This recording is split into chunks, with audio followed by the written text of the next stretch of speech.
The afternoon heat was oppressive, settling over the kitchen like a heavy, wet blanket. Emily stood at the kitchen island, her hands covered in white flour, her breathing shallow and fast. She wiped a bead of sweat from her forehead with the back of her wrist, leaving a pale powdery smudge across her skin. The annual family garden party was exactly 48 hours away. It was a massive tradition, a huge undertaking that her mother Clara insisted on hosting at Emily and David's house every single year. Clara loved the prestige of the event, the elegant invitations, the perfect floral arrangements, and the admiration of their extended family. But Clara never did the cooking. Clara never did the heavy lifting. Emily did all of it. Emily looked at the mountain of vegetables waiting to be chopped, the 3 different marinades bubbling on the hot stove, and the towering stack of unwashed dishes in the sink. Her lower back ached a dull throbbing pain that she had been ignoring since sunrise. She had already been up for 12 hours. She had managed the chaotic morning school drop-off for their 2 children. She had scrubbed the guest bathrooms until they shined. She had ironed the heavy linen tablecloths, the ones that Clara insisted were absolutely necessary for the patio tables. She was running on 3 cups of black coffee and a single piece of cold toast. The back door slammed shut, jarring Emily out of her deep exhaustion. David walked into the kitchen, his tie loosened, holding a stack of mail. He did not look at the flour covering the counters. He did not look at the sweat shining on his wife's face. He just dropped the mail onto the only clean spot left on the island. "Something smells good," David said, opening the refrigerator door. He grabbed a bottle of sparkling water, twisted the silver cap off, and took a long drink. "Are the patio chairs washed yet?" he asked casually, leaning against the marble counter. "Your mother called me at the office, and she was very concerned about the yellow pollen on the cushions." Emily stopped chopping the carrots. The kitchen knife felt incredibly heavy in her tired hand. She stared at the bright orange pieces on the wooden cutting board, feeling a sudden intense wave of resentment wash over her. She swallowed it down quickly, forcing a tight, polite smile onto her face. "I have not had time to wash the cushions yet, David," she said, her voice strained and quiet. "I am trying to finish prepping the food for 50 people, and the kids still need help with their math homework." David sighed, a sound of mild, dismissive annoyance. "Well, you know how Clara is," he said, brushing a tiny speck of dust off his expensive slacks. "If those cushions are not pristine, we will never hear the end of it. Just get it done tonight, okay? Because I have a big presentation to prepare for tomorrow morning." He walked out of the kitchen, taking the cold, sparkling water with him. He did not offer to chop a single carrot. He did not offer to go help the kids with their schoolwork. He just delivered a new task and walked away without looking back. Emily stood there, listening to the sound of his footsteps retreating down the hallway. The silence left behind was deafening and cruel. She looked at her flour-covered hands. She felt entirely alone in a house full of people. She turned back to the cutting board, the knife rising and falling in a rhythmic, angry cadence. Chop, chop, chop. Every slice was a physical manifestation of the invisible burden she carried every day. She managed the busy schedules. She remembered the important birthdays. She anticipated the needs of everyone around her, smoothing out the rough edges of their lives so they never had to feel the friction. And in return, she was treated like a household appliance, expected to function perfectly quietly and without a single complaint. The kitchen timer buzzed a harsh grating sound that made her jump. She rushed to the hot oven, grabbing a pair of worn cotton mitts. As she bent down to pull out the heavy metal tray of roasted potatoes, her foot caught on the edge of the floor mat. It happened so incredibly fast. Her ankle rolled outward with a sickening loud pop. Pain, sharp and blinding, shot straight up her leg. She gasped, dropping the heavy metal tray. It crashed onto the hard tile floor, sending hot potatoes and sizzling oil flying in every direction. Emily fell hard to her knees, clutching her ankle, tears springing to her eyes instantly. The pain was agonizing, completely taking her breath away. She sat there on the oily floor, surrounded by ruined food, waiting for someone to come running. She waited for David to hear the massive crash. She waited for the kids to ask what happened. She waited 1 full minute. Then she waited another. The house remained perfectly, terribly silent. No one was coming to help her. No one even noticed she had fallen. The exhaustion, the pain, the profound isolation, it all settled over her like a suffocating weight. She realized in that quiet, painful moment that she was completely, entirely invisible to the people she loved most. Emily remained on the hard kitchen floor. She gripped her throbbing ankle, waiting for the sharp agony to fade. It did not fade. The swelling started almost immediately. It puffed up the delicate skin around the joint. It turned an angry, dark shade of red. She tried to place her weight on her right foot. A fresh wave of nausea washed over her. She could not stand. She pulled herself up slowly. She used the edge of the heavy marble island for support. She dragged her injured leg behind her like a useless heavy weight. She looked at the massive mess on the floor. The roasted potatoes lay scattered across the expensive imported tile. They were sitting in thick pools of hot grease. She knew deep down that David would absolutely complain if he saw it.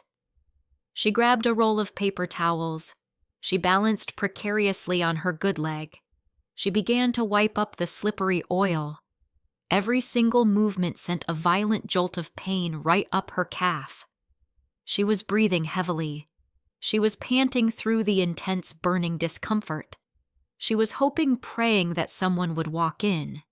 She wanted someone to take the dirty towels from her trembling hands. The front door chimed. It was a cheerful, melodic sound. It signaled a visitor. High heels clicked rapidly against the polished hardwood floor of the grand foyer. It was Clara. Her mother swept into the kitchen. She was carrying a large, heavy decorative box. She looked absolutely immaculate in a tailored silk blouse and perfectly styled hair. "Emily," Clara said, setting the box down on the counter with a loud thud. "The florist tried to give me white roses instead of the ivory ones I explicitly ordered. It was a complete disaster, but I fixed it." "Where are we with the custom centerpieces?" Clara finally looked down. She noticed the dirty paper towels. She saw the ruined food. She saw Emily leaning heavily against the cold counter. Clara frowned. Her brow wrinkled in clear, immediate disapproval. "What on earth are you doing sitting on the floor?" Clara asked, stepping carefully to avoid a stray oily potato. "The party is in exactly 2 days, Emily. We do not have time for you to be taking little breaks. This kitchen is an absolute disaster zone." "I fell, Mom," Emily whispered, her voice shaking with unshed bitter tears. "I rolled my ankle on the floor mat. I think it might be a severe sprain. I cannot put any weight on it at all." Clara sighed. It was a long, theatrical sound of deep personal inconvenience. She did not ask to see the swollen ankle. She did not offer a hand to help Emily to a comfortable chair. "Well, put some cold ice on it," Clara said. She waved a perfectly manicured hand dismissively. "You probably just twisted it because you are wearing those terrible, unsupportive house slippers. Just pop an ibuprofen, Emily. We have 50 important guests arriving very soon. The caterers need the final menu count by tonight. I cannot do this huge event without you doing your part." Emily stared at her mother. She felt a cold, hollow ache expanding in her chest. She wanted to scream loudly. She wanted to show Clara the dark purple bruise forming on her tender skin. But before she could find the right words, David walked back into the hot kitchen. He was holding his cell phone to his ear. He ended the business call. He looked completely distracted. His mind was clearly still focused on problems at the busy office. David Clara said, her voice bright and incredibly commanding. "Tell your wife to put some ice on her little bump and get back to work. We are losing precious time and the large floral arrangements are still sitting in the hot garage." David looked at Emily. His eyes skimmed over her pale, sweaty face. They landed briefly on her awkward, unbalanced posture. "Did you hurt yourself?" David asked. His tone was entirely flat. It lacked any real warmth or genuine concern. "I sprained my ankle," Emily said. She was desperately hoping he would see the real pain in her tired eyes. She was hoping he would tell Clara to stop pushing her so incredibly hard. "It really hurts. I think I might need to go to the urgent care clinic to get an X-ray taken." David checked his expensive silver wristwatch. It was a beautiful gift Emily had bought him for their 10th anniversary. "An X-ray," David said, shaking his head with a heavy sigh. "Emily, urgent care will take at least 4 hours. We have the kids' soccer practice in exactly 30 minutes. Can you not just wrap it in a tight bandage for now? You always overreact to these minor things. It is probably just a small tweak." Emily felt the remaining air leave her tight lungs. "You always overreact." The cruel words hit her much harder than the painful fall had. She looked at her husband. He was the man who promised to cherish and protect her. He was currently more concerned about a standard youth soccer schedule rather than his wife's physical health. Clara chimed in quickly. She crossed her arms tightly over her chest. "Honestly, Emily, you need to learn to push through a little normal discomfort.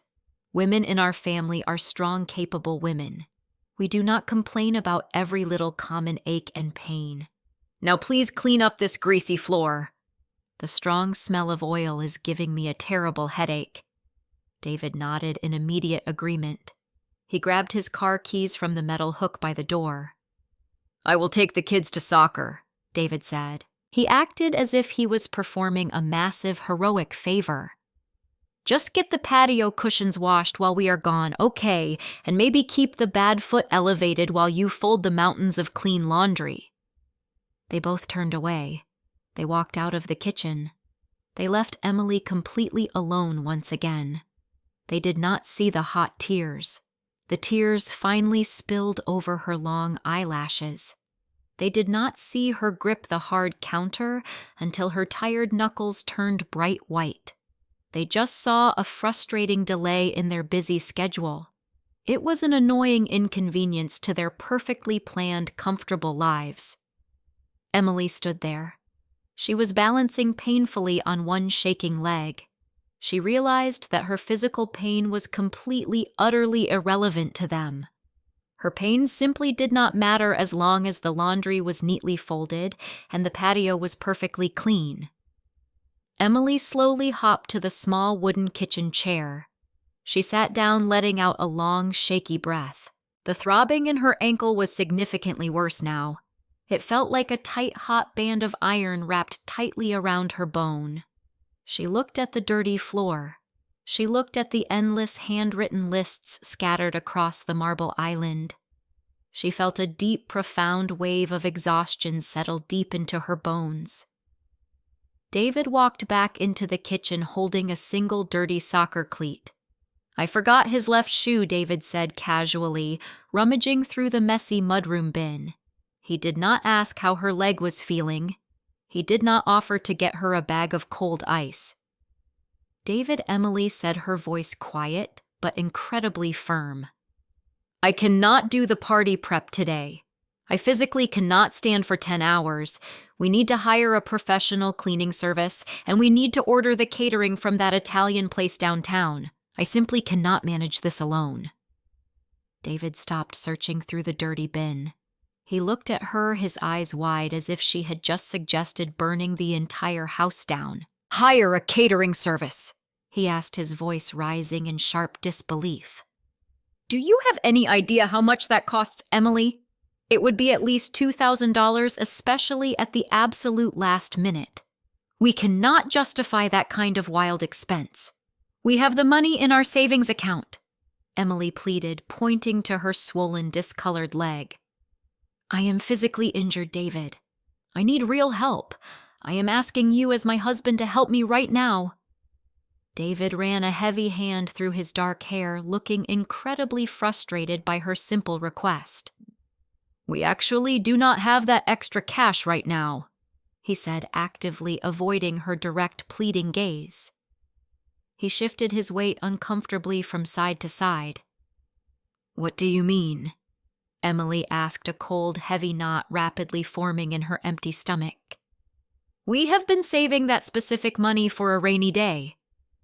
Your mother and I finalized a very big purchase this morning," David explained, looking at the floor instead of his wife. "We pooled some money together from our savings and her retirement fund. We bought a luxury recreational vehicle. It is a beautiful motorhome, Emily. Clara thought it would be amazing for long summer road trips. The large deposit took a very big chunk of our liquid savings." Emily stared at him in complete, stunned silence. The silence stretched out, becoming thick and entirely suffocating. "You and my mother bought an expensive motorhome," she repeated the words, tasting bitter and metallic on her dry tongue. "You spent tens of thousands of dollars on a giant unnecessary toy, but you cannot spare a tiny fraction of that money to help your injured wife." "It is an investment in our family memories," David argued, getting instantly predictably defensive. "You are just feeling overwhelmed right now because of the big party.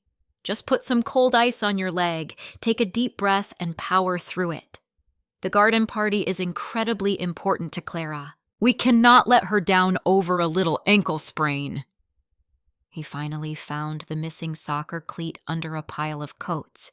He turned around, completely dismissing the conversation, and walked out the front door again. He did not look back. The heavy door clicked shut, leaving a terrible ringing echo in the large house. Emily sat completely alone in the quiet, messy kitchen. She looked down at her swollen purple ankle. She thought about the massive recreational vehicle parked at some expensive dealership. She thought about the ridiculous ivory roses and the heavy linen tablecloths. She thought about the constant heavy expectations crushing her spirit day after long day. A strange, quiet calmness began to wash over her tired mind. It was not a fiery, explosive anger. Anger requires a massive amount of physical energy, and she had absolutely none left to give. She was simply utterly empty. For 15 long years, she had carried the physical and emotional weight of this entire family. She had swallowed her own personal needs. She had sacrificed her sleep, her quiet peace, and her physical health just to keep the complex machinery of their lives running smoothly. And what was her actual reward for all this silent sacrifice? A casual dismissal, a petty complaint about dirty patio cushions, a husband who secretly bought a luxury vehicle with her demanding mother while explicitly telling her to power through a torn ligament. She reached down, gently touching her warm, injured foot. She made a firm decision right then and there. It was a quiet, powerful promise to her own soul. She was not going to yell loudly. She was not going to argue with him when he got home. She was simply going to stop. If they truly believed her daily efforts were so invisible, so incredibly effortless, then they could finally experience the house without her constant intervention. She was going to let the heavy plates spin completely out of control. She was going to let the shiny glass shatter loudly on the hard floor. She leaned back in the small chair, closing her tired, heavy eyes. She was officially done overcompensating. She was done being the silent, reliable martyr. Let the grand garden party happen, she thought peacefully. Let them see exactly what happens when the invisible foundation finally crumbles beneath their feet. Emily pushed herself up from the small wooden chair. She leaned heavily against the cold marble counter. The pain in her ankle was incredibly sharp, but her mind was completely clear. She looked at the raw vegetables sitting on the large cutting board. She looked at the 3 different marinades resting near the hot stove. She did not reach for the clear plastic wrap. She did not put the expensive meat into the cold refrigerator. She simply turned her back on all of it. She hopped slowly out of the messy kitchen. She dragged her injured right foot across the polished hardwood floors. Every single step was a massive, painful effort. She reached the bottom of the grand staircase. She gripped the smooth wooden handrail with both of her shaking hands. She pulled herself up the tall steps, one agonizing inch at a time. Her breath came in short, ragged gasps. Sweat beaded on her pale forehead. She did not stop. She did not call a friend for help. She just kept climbing, moving further away from the heavy demands of the lower floor. She finally reached the master bedroom. The room was dark, cool, and incredibly quiet. She walked to the large bed. She collapsed onto the soft mattress with a heavy, exhausted sigh. She pulled 3 fluffy pillows from the top of the bed. She stacked them carefully at the foot of the mattress. She gently lifted her throbbing purple leg. She rested her swollen ankle on top of the soft pillows. The immediate relief was profound. The heavy throbbing slowed down just a little bit. Emily lay there staring at the white ceiling. She listened to the deep silence of the empty house. For the very first time in 15 years, she was doing absolutely nothing. She was not planning the dinner menu. She was not making mental lists of chores. She was not worrying about Clara and her ivory roses. She simply existed in the quiet space. She allowed herself to feel the physical pain without trying to push through it. 2 full hours passed slowly. The bright afternoon sun began to dip below the horizon. Long, dark shadows stretched across the bedroom floor. Emily drifted into a light, restless sleep. She was awakened by the loud rumbling sound of the automatic garage door. It vibrated through the floorboards. David and the 2 children were finally home from the busy soccer practice. She heard the heavy mudroom door swing open. She heard the loud, chaotic thud of dirty sports bags hitting the floor. She closed her eyes again, taking a deep, steadying breath. She waited for the inevitable reaction. It took exactly 3 minutes. Emily David shouted from the bottom of the stairs. His voice was loud, echoing through the large house. It carried a distinct tone of immediate frustration. "Emily, where are you?"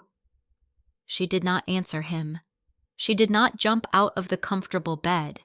She did not rush down the stairs to apologize for the mess. She just lay there, keeping her bad foot elevated.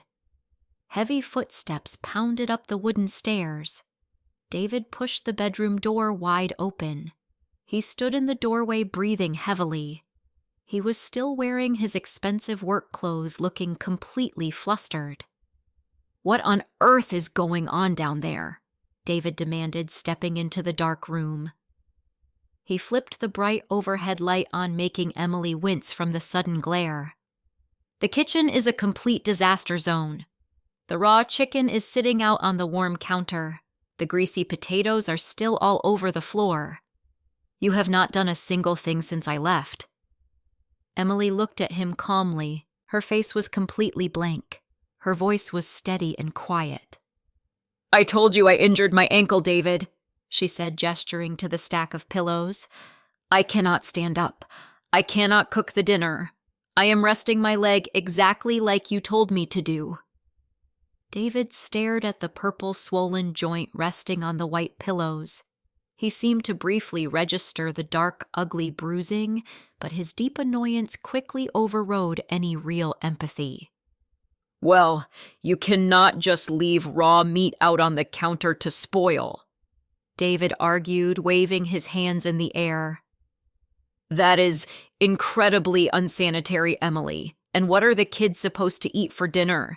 They are absolutely starving after running around at practice."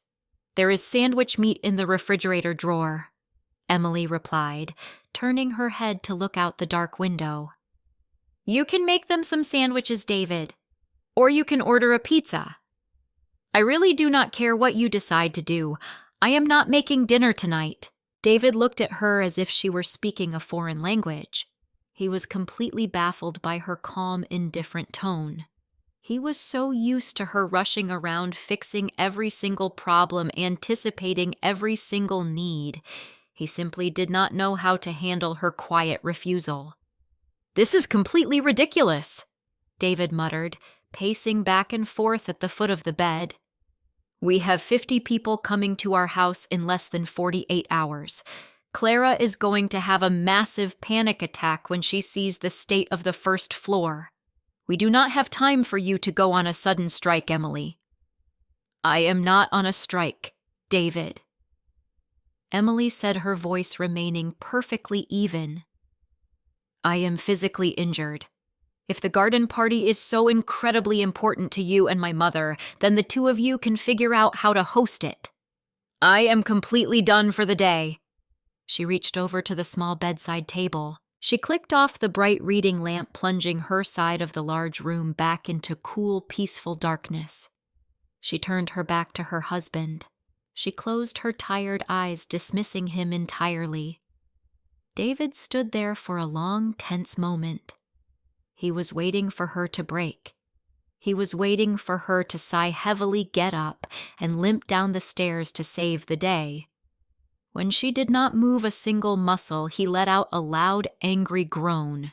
He turned around and stomped heavily out of the room. He slammed the bedroom door shut behind him. Emily listened to his heavy footsteps retreating back down the stairs. She heard him yelling at the kids to get out of the messy kitchen. She heard the loud, angry clatter of dishes being shoved roughly into the metal sink. She did not feel a single ounce of guilt. She simply adjusted the soft pillows under her leg. She finally allowed herself to rest. The morning light crept slowly through the heavy bedroom curtains, casting long, dusty shadows across the hardwood floor. Emily woke up to a sharp, familiar throb in her right ankle. She gently pulled the thick duvet back, revealing a swollen joint that had turned a vibrant, ugly shade of deep violet over the long night. She did not attempt to stand up. She simply fluffed her pillows, shifted her weight carefully, and reached for the quiet book sitting on her nightstand. Downstairs, the house was already vibrating with a frantic, unorganized energy. Normally, by 7 o'clock in the morning, Emily would have already packed 2 healthy lunches, brewed a fresh pot of dark roast coffee, and laid out David's dry cleaning on the guest bed. She would have reminded him of his important afternoon meetings while handing him his heavy leather briefcase. Today, however, she stayed in bed listening to the chaotic symphony of a morning routine falling completely apart. She heard the heavy refrigerator door open and close forcefully, followed by the loud, frustrated groans of her 2 children discovering there was no hot breakfast waiting for them. She heard David stomping heavily down the hallway, his heavy footsteps echoing with rising panic. He burst into the master bedroom, leaving the large door wide open behind him. He was wearing his expensive white dress shirt, but it was incredibly wrinkled, and he had a dark blue sock on one foot and a black sock on the other. "Emily," David said, his voice tight with high anxiety. "Where are my clean dress shirts?" he asked, throwing a crumpled pile of clothes onto the floor. "The dry cleaning bag is completely empty, and I have a massive client meeting in exactly 1 hour." "I did not pick up the dry cleaning yesterday," Emily replied, turning a crisp page in her quiet book. My ankle was hurting, David, so I came straight home after the morning errands. The blue ticket is sitting on the kitchen counter right next to the car keys. You can swing by the cleaner on your way to the busy office. David let out a loud, dramatic sigh of pure exasperation. He ran a frantic hand through his messy hair. He looked at her completely bewildered by her calm, unbothered posture. "I do not have time to stop at the cleaner, Emily," he complained, pulling a slightly less wrinkled shirt from the back of the dark closet. "You always pick up the clothes on Thursdays. You could have at least sent me a quick text message to warn me that my clothes were not ready." "I am sure you will figure it out," Emily said softly, not looking up from her book. David muttered something completely unintelligible under his breath. He grabbed his heavy briefcase, kissed her cheek absently, and rushed out the door. He was entirely consumed by his own immediate stress. He did not ask how her leg felt, and he certainly did not offer to bring her a cup of hot coffee or a fresh ice pack. The long day stretched on quietly for Emily. She ordered a simple salad from a local delivery app using her own credit card. She watched a silly television show, and she kept her purple foot elevated. It felt incredibly strange, almost terribly wrong to ignore the mounting chores, but she forced herself to stay perfectly still. The real fallout happened much later that evening. The sun had already set, plunging the quiet house into deep shadows, when the heavy front door slammed shut with terrifying force. Emily was sitting on the comfortable living room sofa, reading a magazine under the soft light of a reading lamp. David marched straight into the living room, his face a tight mask of pure, unadulterated fury. His expensive suit jacket was thrown over his shoulder, and his tie was pulled loose around his red neck. "Do you have any idea what you just did to me?" David demanded, his voice echoing loudly off the high ceiling. He threw his heavy leather briefcase onto the glass coffee table, making it rattle dangerously. Emily looked up, marking her page carefully. "What are you talking about, David?" she asked, her voice deliberately soft and even. "My dinner with the regional vice president," David yelled, pacing angrily across the soft rug. It was scheduled for 6 o'clock tonight at the expensive steakhouse downtown. "I completely missed it, Emily. I drove straight home thinking we had a quiet night because you did not write the dinner on the large whiteboard in the kitchen. You always update the family calendar, and you always text me a reminder an hour before I need to leave." Emily felt a sudden familiar flutter of deep anxiety in her chest, the old urge to apologize instantly and smooth over his anger. But she looked down at her swollen ankle, and the soft flutter died quickly. "Your business dinner is your responsibility," David, Emily said, looking him directly in the angry eyes. "I am your wife, not your executive assistant. I did not write it on the whiteboard because I was lying in bed in terrible pain while you completely ignored me." David stopped pacing, staring at her in absolute disbelief. "You know I rely on that board," he argued, pointing a stiff finger toward the kitchen. "You know my schedule is incredibly hectic. Making sure I make my meetings is part of how we run this family, Emily. You deliberately sabotaged me today just because you are throwing a little pity party over a sore foot." Emily did not raise her voice. She did not cry hot tears. She just let the cruel words hang heavily in the quiet air between them. "Sabotage David?" she asked softly. "I did not sabotage you. I simply stopped managing your life for you. If missing one single reminder text causes your entire professional career to crumble, perhaps you should be managing your own time a little better." He opened his mouth to shout another angry accusation, but the sheer undeniable logic of her quiet statement seemed to catch him entirely off guard. He stood there breathing heavily, looking at his wife as if she were a complete stranger. She was no longer the frantic, apologetic woman who constantly scrambled to fix his careless mistakes. She was sitting still, holding her ground, and letting the heavy chips fall exactly where they belonged. David grabbed his heavy briefcase from the glass table, his face flushed with deep embarrassment and hot anger. He turned around without another word, marching heavily up the dark stairs. Emily stayed on the comfortable sofa, listening to the loud, angry slam of the bedroom door. She reached for her cold glass of water, feeling a strange new sense of quiet power settling deep within her bones. The next morning arrived with a heavy, impending sense of domestic doom. The house, usually a well-oiled machine by 7 o'clock, was a chaotic mess. Emily remained firmly on the soft living room sofa. She kept her swollen, painful ankle propped up on 3 thick pillows. She listened to the frantic, disorganized sounds coming from the second floor. The children were running late for school again. Their loud footsteps pounded heavily against the ceiling. The kitchen was a complete, absolute disaster zone. The deep sink was overflowing with dirty, crusty dishes from the previous night. The strong, unpleasant smell of sour milk drifted down the long hallway. The kitchen trash can was completely full, spilling empty boxes and sticky wrappers onto the expensive floor tile. David was desperately trying to navigate the messy space. He was opening and slamming cabinet doors, looking for a clean cereal bowl. "David, I cannot find my red soccer jersey," her son yelled from the top of the stairs.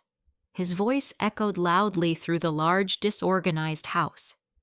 David stopped digging through the massive pile of unfolded laundry on the dining room table. "I do not know where your jersey is," David shouted back, his tone tight with rising, frantic panic. "Look in the bottom of your dirty hamper," he suggested wildly. Emily listened to the loud, stressful exchanges in complete silence. She remembered how she used to pack their heavy school backpacks the night before. She used to line their clean shoes up neatly by the front door. She used to double-check their homework folders, ensuring every single paper was signed perfectly. Now it was a complete, unmanaged free-for-all. She took a slow, calm sip of her hot peppermint tea. She did not offer a single word of helpful advice.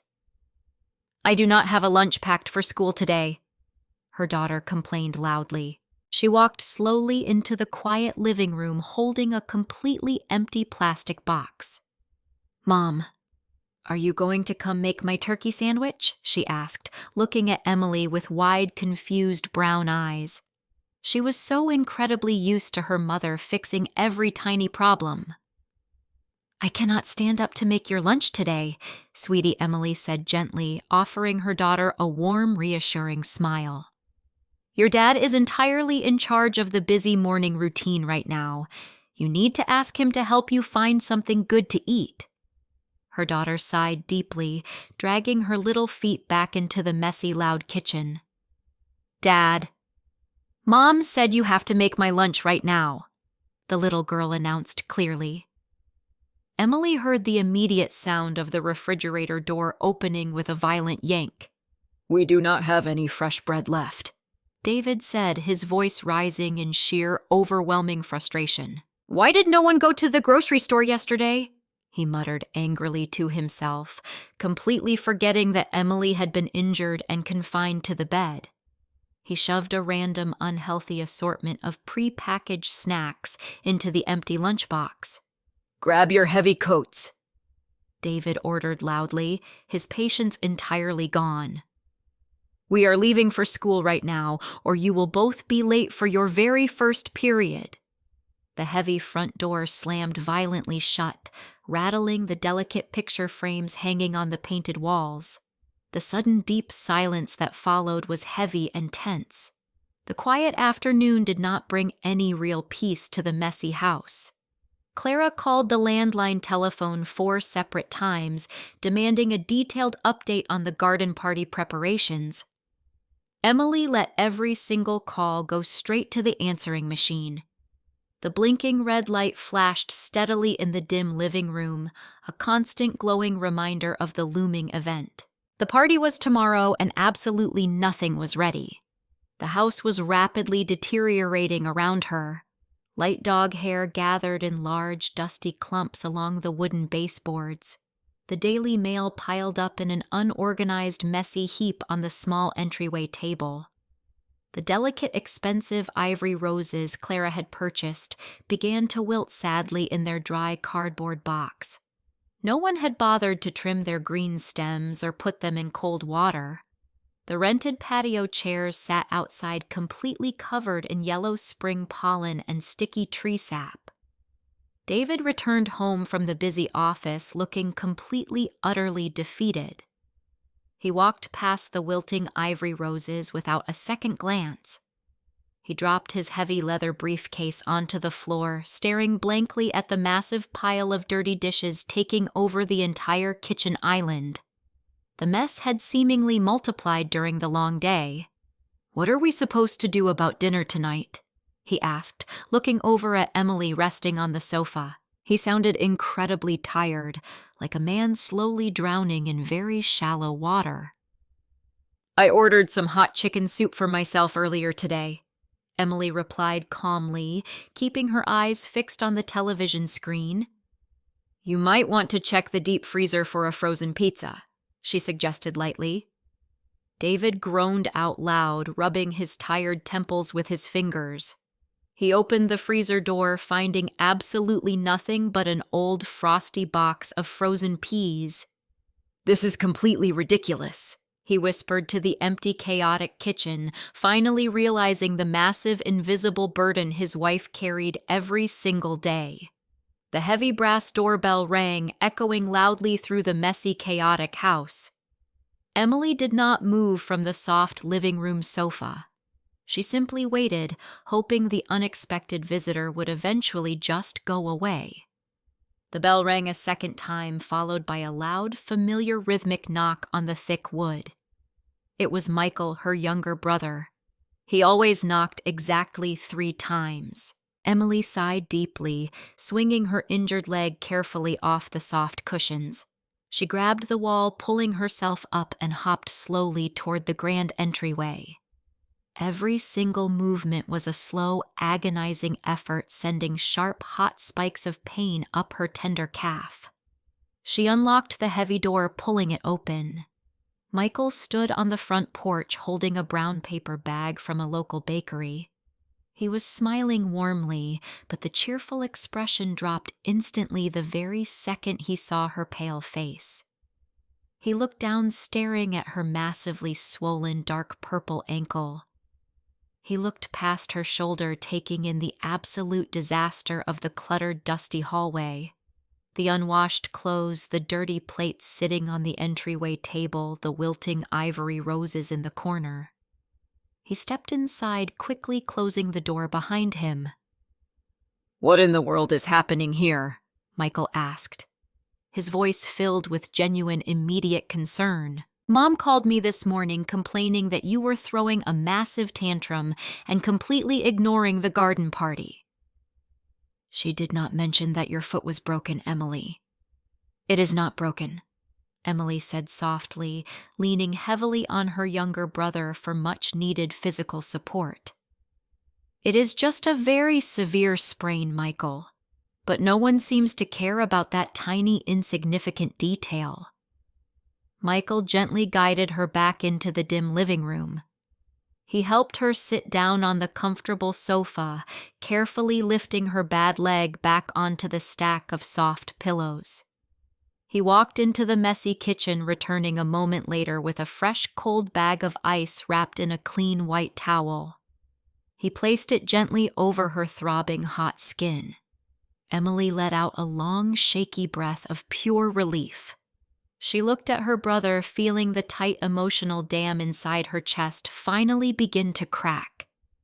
"David just left me on the cold floor," Emily whispered, her voice breaking with sudden raw emotion. Tears welled up in her tired eyes, spilling over her pale cheeks.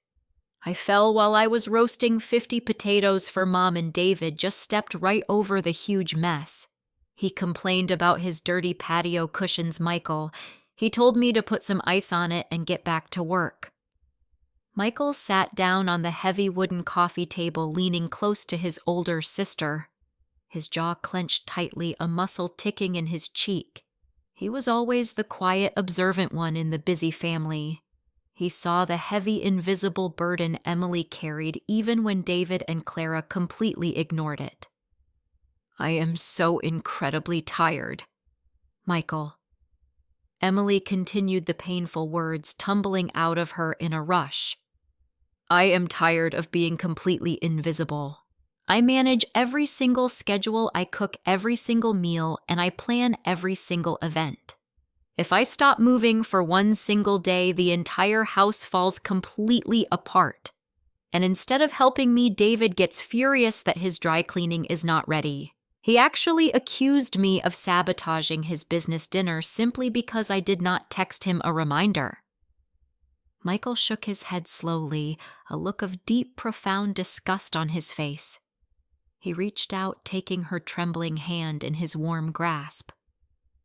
"That is completely unacceptable, Emily," he said firmly, his voice low and incredibly steady. "You are not his personal assistant. You are his wife. And Mom is completely out of line demanding a massive party when you are physically injured like this. And they bought a recreational vehicle," Emily sobbed, squeezing his hand tightly. The hot tears flowed freely now, washing away the stoic mask she had worn for 15 long years.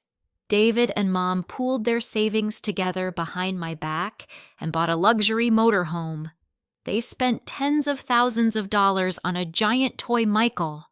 But when I asked David to hire a catering service for the party because I physically cannot stand up, he told me we could not afford it. He told me to power through the pain so we would not disappoint Mom." Michael went completely rigid. He stared at her, his eyes wide with absolute stunning disbelief. "They bought an RV," he asked, his voice rising in sharp protective anger. "They drained the emergency savings for a luxury road trip, while you are literally breaking your back to serve them. That is the most selfish, ridiculous thing I have ever heard in my entire life." He stood up quickly, pacing across the soft living room rug. He ran a hand through his dark hair, looking incredibly ready to march straight to David's office and punch him. "I am going to call David right now," Michael declared angrily. "I am going to tell him to cancel this stupid, ridiculous garden party immediately." "No," Emily said quickly, reaching out to stop him. "Do not call him Michael. Please, I do not want you to fix this for them. I do not want you to cancel the party or order the catering or clean the messy kitchen." Michael stopped pacing, looking at her with deep confusion. "Why not?" he asked, gesturing wildly toward the filthy hallway. "You cannot live in this chaotic mess, Emily. It is not fair to you." "I am officially on strike," Emily explained calmly, wiping her wet face with the back of her hand. "I have spent my entire adult life preventing them from feeling the friction of their own terrible choices. I have smoothed every rough edge. I have covered every single mistake. If you step in and fix the party, they will never learn a single thing. They will just assume everything magically worked out exactly like it always does." She looked down at her purple, swollen ankle, a look of quiet, steely determination settling over her delicate features. "The party is tomorrow afternoon, Michael," she said slowly. 50 people are going to walk through that front door expecting a beautiful catered event. Let them come. Let them see the wilting ivory roses and the dirty patio chairs. Let David and Mom figure out how to feed their important friends. I want them to feel the absolute, complete collapse of the system they take for granted. Michael stared at his older sister for a long, silent moment. He saw the deep, undeniable exhaustion in her eyes, but he also saw a new, fierce spark of absolute resolve. A slow, knowing smile spread across his face. He sat back down on the heavy wooden table, nodding his head slowly. "Okay," Michael agreed, leaning back and looking at the messy, chaotic room. "Okay, Emily. We do not lift a single finger.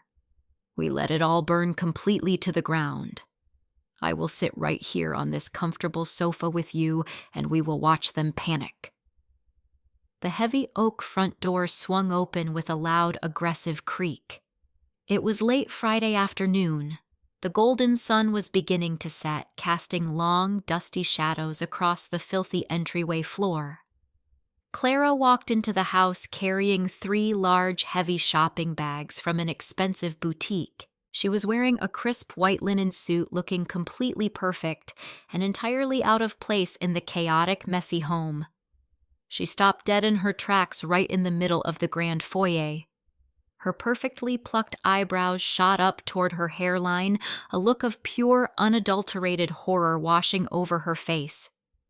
She looked at the massive pile of unopened mail scattered carelessly across the small console table. She looked at the dirty, muddy footprints tracking all the way down the long wooden hallway. The strong, unpleasant odor of rotting garbage drifted heavily from the kitchen, mixing with the stale, stagnant air of the unvacuumed living room. Clara dropped her heavy shopping bags onto the floor, letting out a sharp, dramatic gasp. "Emily!" Clara shouted, her shrill voice echoing loudly through the silent, dirty house.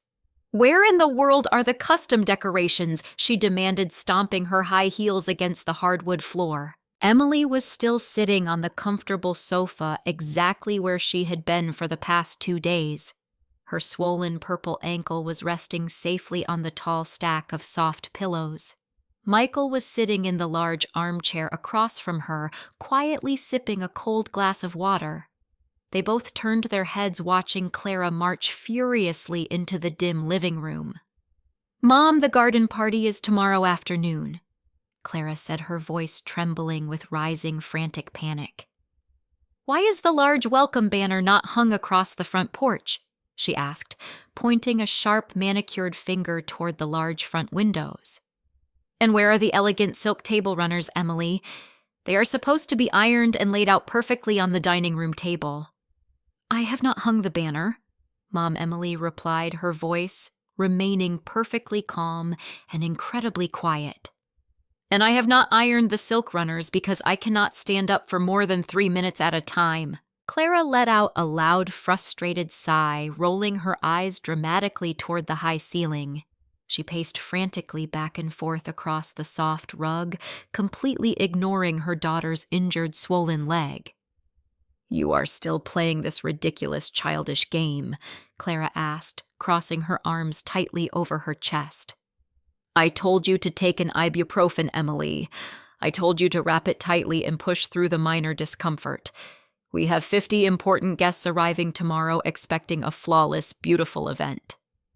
Clara suddenly stopped pacing, her wide eyes landing on a tragic, sad sight in the corner of the messy dining room. She walked quickly toward the large cardboard box, letting out a loud, high-pitched shriek. The expensive custom-ordered ivory roses were completely dead. Their delicate white petals were brown and heavily wrinkled, drooping sadly over the edges of the dry box. They looked like a pile of tragic, forgotten trash. "My beautiful roses!" Clara cried out, picking up one of the dead brown flowers. She held it up in the air, glaring fiercely at Emily. "These cost $400, Emily!" she shouted, her face turning a bright, angry shade of red. "All you had to do was cut the green stems and put them in cold water. You ruined the entire aesthetic of the beautiful garden party. How could you be so incredibly careless and so completely selfish?" "I did not ruin them, Mom," Emily said softly, taking a slow, deep breath to steady her racing heart. "I simply did not touch them." David walked right past that large box 4 different times yesterday, and he never once thought to put them in a vase. If they were so incredibly important to the party, perhaps you should have come over and arranged them yourself. Clara gasped loudly, pressing a dramatic hand against her chest. She looked at Emily, completely stunned by the quiet, firm pushback. "I am the mother of the host," Clara argued loudly, her voice dripping with pure, unearned entitlement. "I do not arrange the flowers, Emily. That is your specific job. That is your absolute responsibility. You are completely ruining my special, important day." Michael set his cold glass down on the wooden table, the heavy thud interrupting Clara's angry, loud rant. "It is not your special day, Mom," Michael said, his voice low, firm, and incredibly steady. "It is a family party held at Emily's house, funded entirely by Emily's hard work, and right now, Emily is severely injured. She needs real rest, not a massive, ungrateful guilt trip over some dead, overpriced flowers." Clara turned her sharp, angry gaze toward her youngest son, looking completely betrayed by his sudden, unexpected interference. "Stay out of this, Michael," she snapped harshly, waving a dismissive hand in his direction. "You do not understand how these large social events work. The entire neighborhood is coming. The local judge is coming.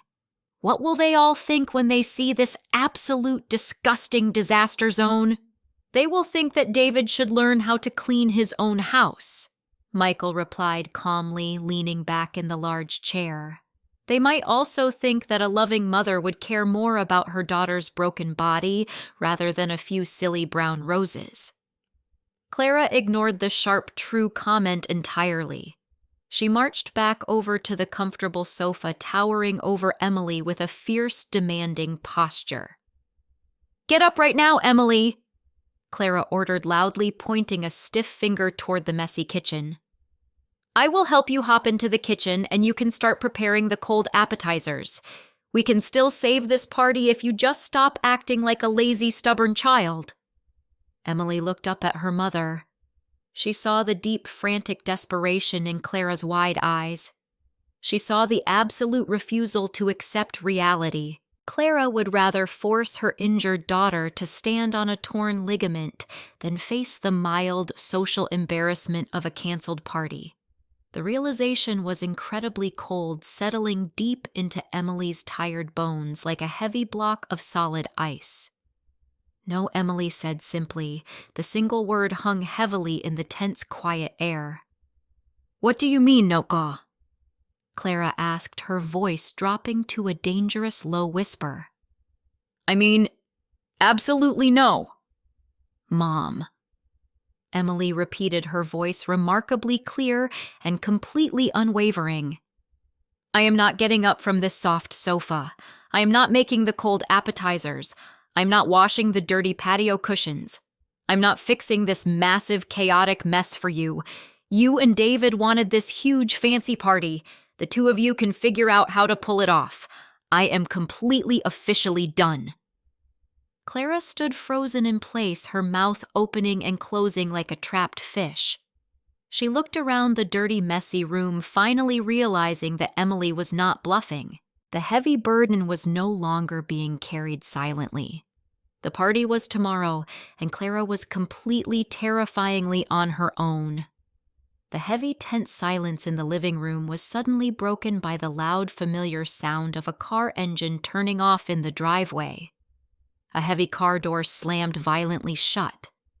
Quick, heavy footsteps marched aggressively up the concrete walkway toward the front porch. The solid oak front door burst wide open, hitting the interior wall with a loud, explosive thud. David walked inside the dark house, looking absolutely exhausted and completely, terribly disheveled. His expensive silk tie was missing entirely. His collar was unbuttoned, and his crisp white shirt was stained with dark spilled coffee. He stepped into the grand foyer, immediately tripping heavily over the massive pile of unopened mail and dirty, muddy shoes that Clara had just ignored. David let out a loud, furious curse, stumbling forward awkwardly and catching himself hard against the painted wall. He looked up, his dark, angry eyes rapidly scanning the chaotic, filthy hallway. He saw Clara standing completely frozen in the middle of the living room. He saw Michael sitting tensely in the large armchair. He saw Emily resting quietly on the soft sofa, her injured purple ankle still propped up carefully on the white pillows. "This entire house is a complete, absolute nightmare," David shouted, throwing his heavy leather briefcase carelessly onto the dirty floor. He marched straight into the dim living room, his face a tight red mask of pure, unadulterated stress. "I cannot find a single clean shirt, Emily. I spent 20 minutes frantically looking for my important client file this morning because someone moved it from my home office desk. I was incredibly late for the biggest meeting of the entire financial quarter, and my boss practically laughed me right out of the corporate boardroom." He pointed a shaking, angry finger directly at Emily, his voice rising in harsh, uncontrolled volume. "This is entirely your fault, Emily," he accused loudly, stepping closer to the comfortable sofa. "You always pack my important files into my briefcase on Thursday nights.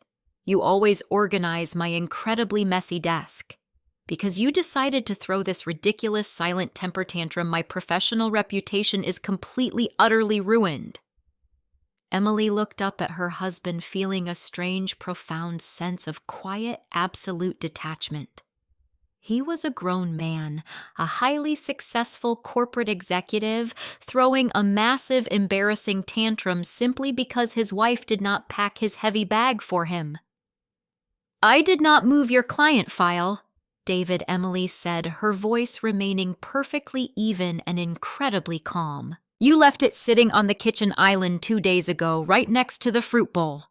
If you had taken 2 tiny seconds to look for it, instead of screaming at the children to find your missing socks, you would have seen it sitting right there in plain sight." Clara chimed in immediately, finding an unexpected welcome ally in David's furious, blind anger. "She is completely out of control today." "David," Clara complained loudly, crossing her arms tightly over her chest. She flatly refused to arrange the expensive ivory roses for the party. "They are completely dead, David. $400, completely, entirely wasted, all because she will not stand up and do her simple, basic chores." David ran both of his hands over his tired, sweaty face, letting out a loud, desperate groan of pure frustration. "Do you have any idea how much pressure I am under right now, Emily?" he demanded, waving his arms wildly toward the filthy kitchen. "I am working 10 hours a day trying to provide a beautiful, comfortable life for this family, and I come home to this absolute, disgusting pigsty. There are sticky, dirty dishes piled up all the way to the ceiling in the kitchen sink. The children have been eating nothing but stale cereal and cold frozen waffles for 2 straight days. The overflowing garbage smells like a dead animal. The floors are incredibly sticky with spilled juice. What exactly do you do all day, Emily, if you are not managing this house?" The harsh, incredibly cruel question hung heavily in the stagnant air. "What exactly do you do all day?" It was the ultimate painful insult to her completely exhausted soul. It completely erased 15 years of constant, invisible, back-breaking labor. It completely dismissed the thousands of hot meals, the perfectly planned holiday events, the endless heavy loads of folded laundry, and the quiet emotional support she provided to him every single day. Michael stood up quickly from the large armchair, his fists clenched tightly at his sides, his face dark with protective anger. "That is absolutely enough!" "David." Michael warned, his voice dangerously low and incredibly sharp. "You need to back off right now. She is sitting right here with a severely injured, swollen leg, and you are treating her like a lazy, broken maid." David turned sharply toward Michael, his eyes wide with indignant territorial rage. "This is my house, Michael!" David snapped harshly, puffing out his broad chest. "Do not tell me how to speak to my own wife. She is completely neglecting her basic fundamental duties right before the most important, prestigious social event of the entire year. Emily reached out slowly, touching Michael gently on his warm arm. She did not need her younger brother to fight this particular ugly battle. She looked directly at David, holding his angry, frantic gaze with quiet, unbreakable strength. "I managed this huge house perfectly." "David," Emily said slowly, pronouncing every single word with deliberate, calm precision. "I managed it so incredibly well that you actually convinced yourself it ran on absolute invisible magic. You convinced yourself that clean, pressed clothes just appeared magically in your dark closet. You convinced yourself that hot, delicious dinners cooked themselves perfectly. You convinced yourself that important confidential files walked themselves right into your leather briefcase." She shifted her weight slightly on the soft cushions, keeping her back completely rigidly straight. "You are incredibly angry right now, David. Not because I ruined your professional life, but because you finally have to see the massive, chaotic mess you actually make. You are an incredibly disorganized person. You leave your dirty clothes scattered on the bathroom floor. You never write anything down on the family calendar. You are entirely, completely dependent on my constant, exhausting labor just to function as a basic, responsible adult." David opened his mouth to argue loudly, but the fierce, undeniable truth of her calm words hit him incredibly hard. He looked around the dirty, messy room, truly taking in the massive, overwhelming chaos for the very first time. It was not her mess.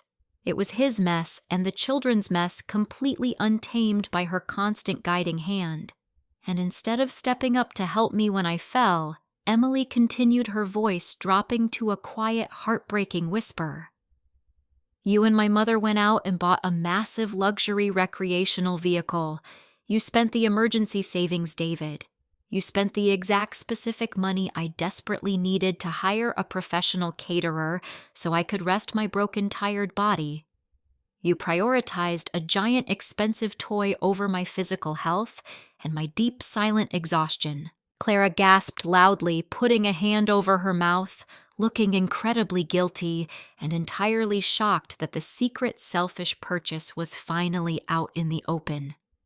David's face turned a pale, sickly shade of white. He looked at Clara, then looked back at Emily, completely unable to form a single coherent defense. "So do not stand there and blame me for your messy, chaotic life, David," Emily finished, leaning her tired head back against the soft sofa cushions. "You wanted to know exactly what I do all day. Look around this filthy, chaotic room. This absolute, terrifying disaster is exactly what happens when I finally stop doing everything for you." The silence in the living room was absolute. It was a heavy, suffocating quiet, completely replacing the angry shouting from just moments before. David stood entirely frozen, staring at the floor, unable to meet his wife's steady, calm gaze. Clara looked incredibly pale, clutching her expensive leather purse tightly against her side. Michael simply leaned back in his large armchair, a look of quiet, vindicated satisfaction resting on his face. Emily did not say another word. She had delivered her ultimate painful truth, and she felt completely empty yet incredibly light. She reached for her cold glass of water, taking a slow, measured sip. "Well," Clara stammered, her shrill voice suddenly dropping to a nervous, high-pitched whisper. "The garden party is tomorrow afternoon, David. We have 50 important guests arriving in less than 24 hours.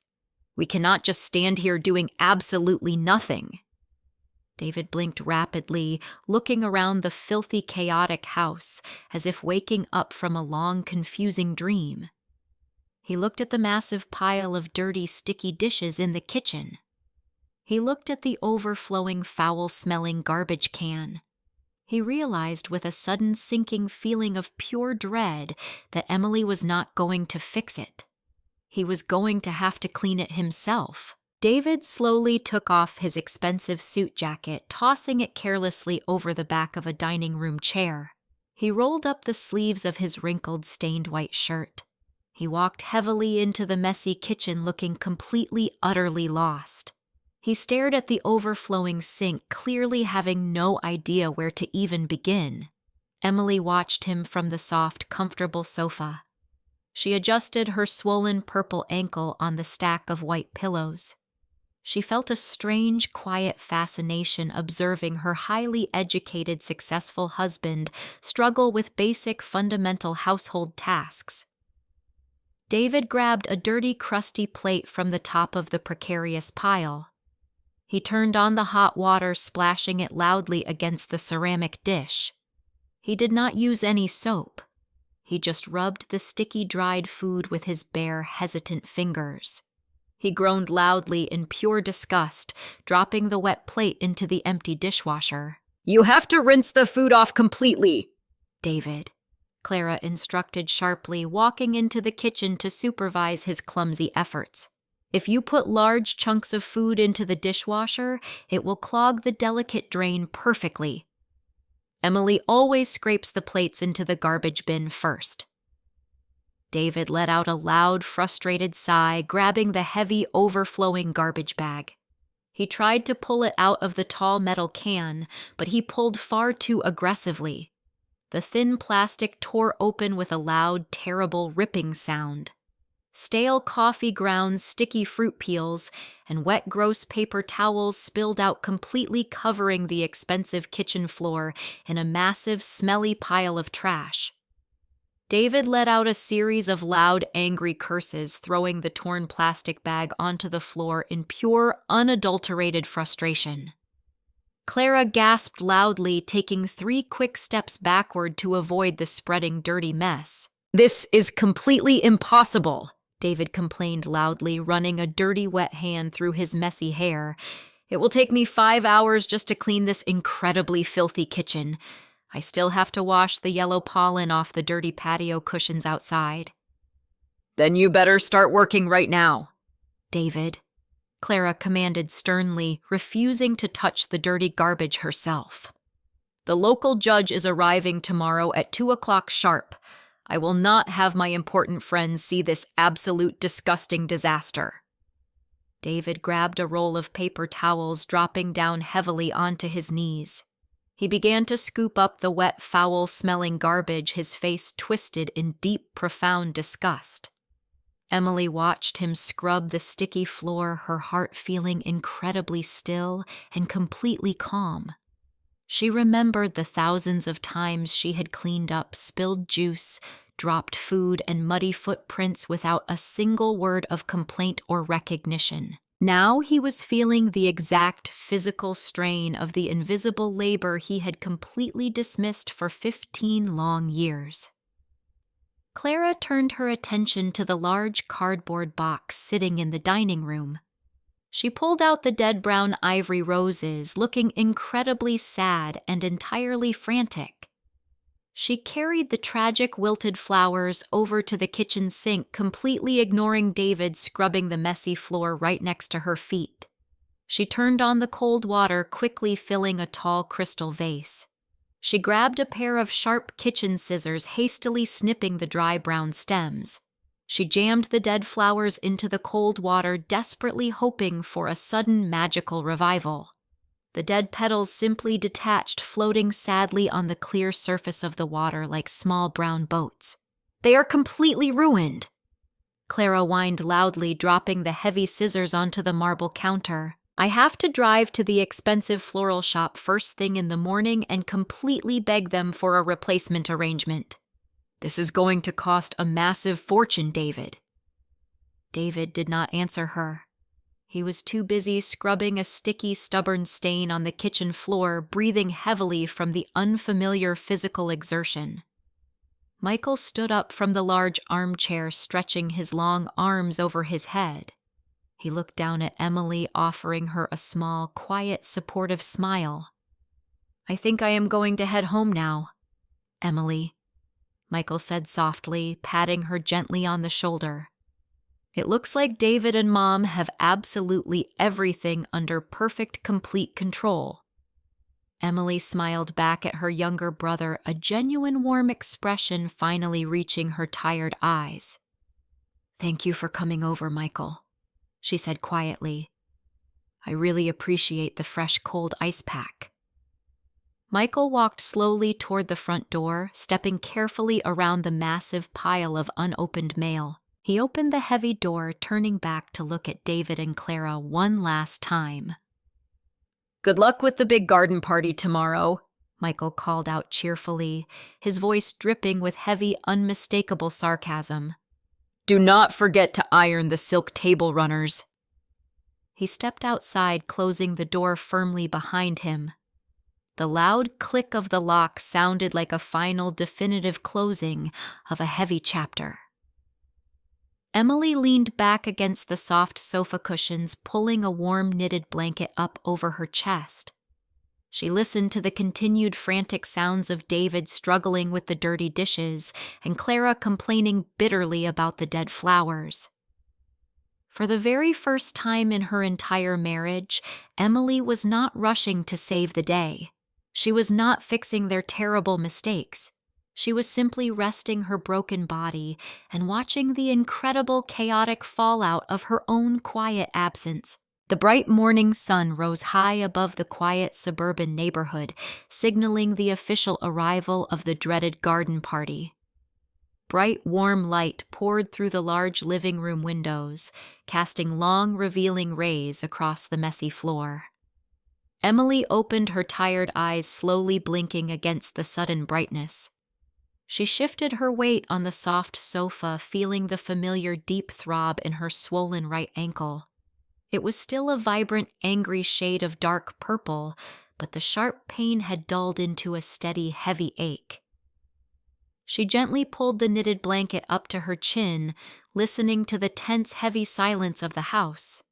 The silence did not last long. A loud, heavy groan echoed from the messy kitchen. Emily turned her head, looking through the wide archway. David was standing by the marble island, leaning heavily against the cold stone. He looked absolutely terrible, like a man who had fought a losing battle against his own home. He had stayed awake until 3 o'clock in the morning, desperately trying to scrub the sticky floors and wash the massive mountain of dirty dishes. His dark hair was sticking up in wild, messy directions. He was wearing the exact same wrinkled, stained clothes from the day before. He rubbed his bloodshot eyes with his tired hands, letting out another loud, exhausted sigh. The kitchen was only half clean. The deep sink was finally empty, but the clean dishes were stacked in precarious wet towers across every single available counter space. The floors were no longer sticky, but they were covered in dull, cloudy streaks from the wrong cleaning solution. David had managed to drag the torn garbage bag out to the large bins, but a faint sour smell still lingered heavily in the warm air. At exactly 8 o'clock, the heavy front door opened with a loud, demanding creak. Clara marched into the grand foyer carrying a small, inadequate white box from a local bakery. She was already dressed for the important party, wearing a flowing, expensive floral dress and perfectly applied makeup. She stopped dead in her tracks, looking around the dim hallway with wide, horrified eyes. David, Clara called out sharply, her high heels clicking aggressively against the hardwood floor. "Why is the large welcome banner still sitting in its plastic wrapping?" she demanded, pointing a sharp finger at the floor. "The important guests will be arriving in exactly 6 hours. The house does not look festive at all, David." David slowly lifted his head from the cold counter. He looked at his demanding mother-in-law with pure, unadulterated exhaustion. "I did not have time to hang the stupid banner, Clara," David said, his voice hoarse and incredibly rough. "I was awake half the night scrubbing old, hard food off the ceramic plates. I had to sleep for at least 4 hours, or I was going to completely collapse on the floor." Clara walked into the kitchen, setting the small bakery box down on a wet counter. She let out a sharp, dramatic gasp when she saw the cloudy, streaked floors. "What in the world did you use to mop the expensive tile, David?" she asked, sounding completely panicked. "It looks absolutely terrible. You ruined the beautiful finish." "I used whatever soap was sitting under the dark sink," David snapped angrily, crossing his arms over his broad chest. "I am not a professional maid, Clara. I did the absolute best I could do." Clara wrung her manicured hands together, pacing back and forth in the narrow space between the wet counters. "Well, we have to move on to the food preparation," Clara announced, trying to take control of the rapidly sinking ship. "Where is the large beef roast, David? It needs to go into the hot oven right now if it is going to be tender by 2 o'clock. David stared at her blankly. His jaw dropped open slightly. "I do not know where the roast is, Clara," he admitted quietly, a look of pure cold panic washing over his pale face. "I do not even know how to turn the complex oven on. Emily always handles the large cuts of expensive meat. I do not know the first thing about roasting a piece of beef for 50 people. Clara grabbed the edge of the marble island, looking like she might actually faint. "You do not have the food prepared," she whispered loudly, her voice trembling with rising terror. "We have 50 hungry, important guests arriving today, David. What exactly are we going to feed them? We cannot serve them tiny bakery muffins and tap water. We can order several large pizzas," David suggested, wildly grasping at completely ridiculous straws. "I can call the local Italian place and have them deliver 20 warm pizzas right to the back patio." Clara let out a loud, shrill cry of pure social agony. "We are not serving greasy, cheap pizza at my elegant garden party, David," she yelled, completely losing her carefully composed temper. "The local judge is coming. The head of the neighborhood association is coming.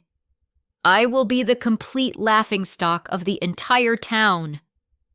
Emily watched the entire chaotic exchange from the comfortable sofa. She slowly lifted her white ceramic mug, taking a long, quiet sip of her warm peppermint tea. She did not feel a single ounce of pity for either of them.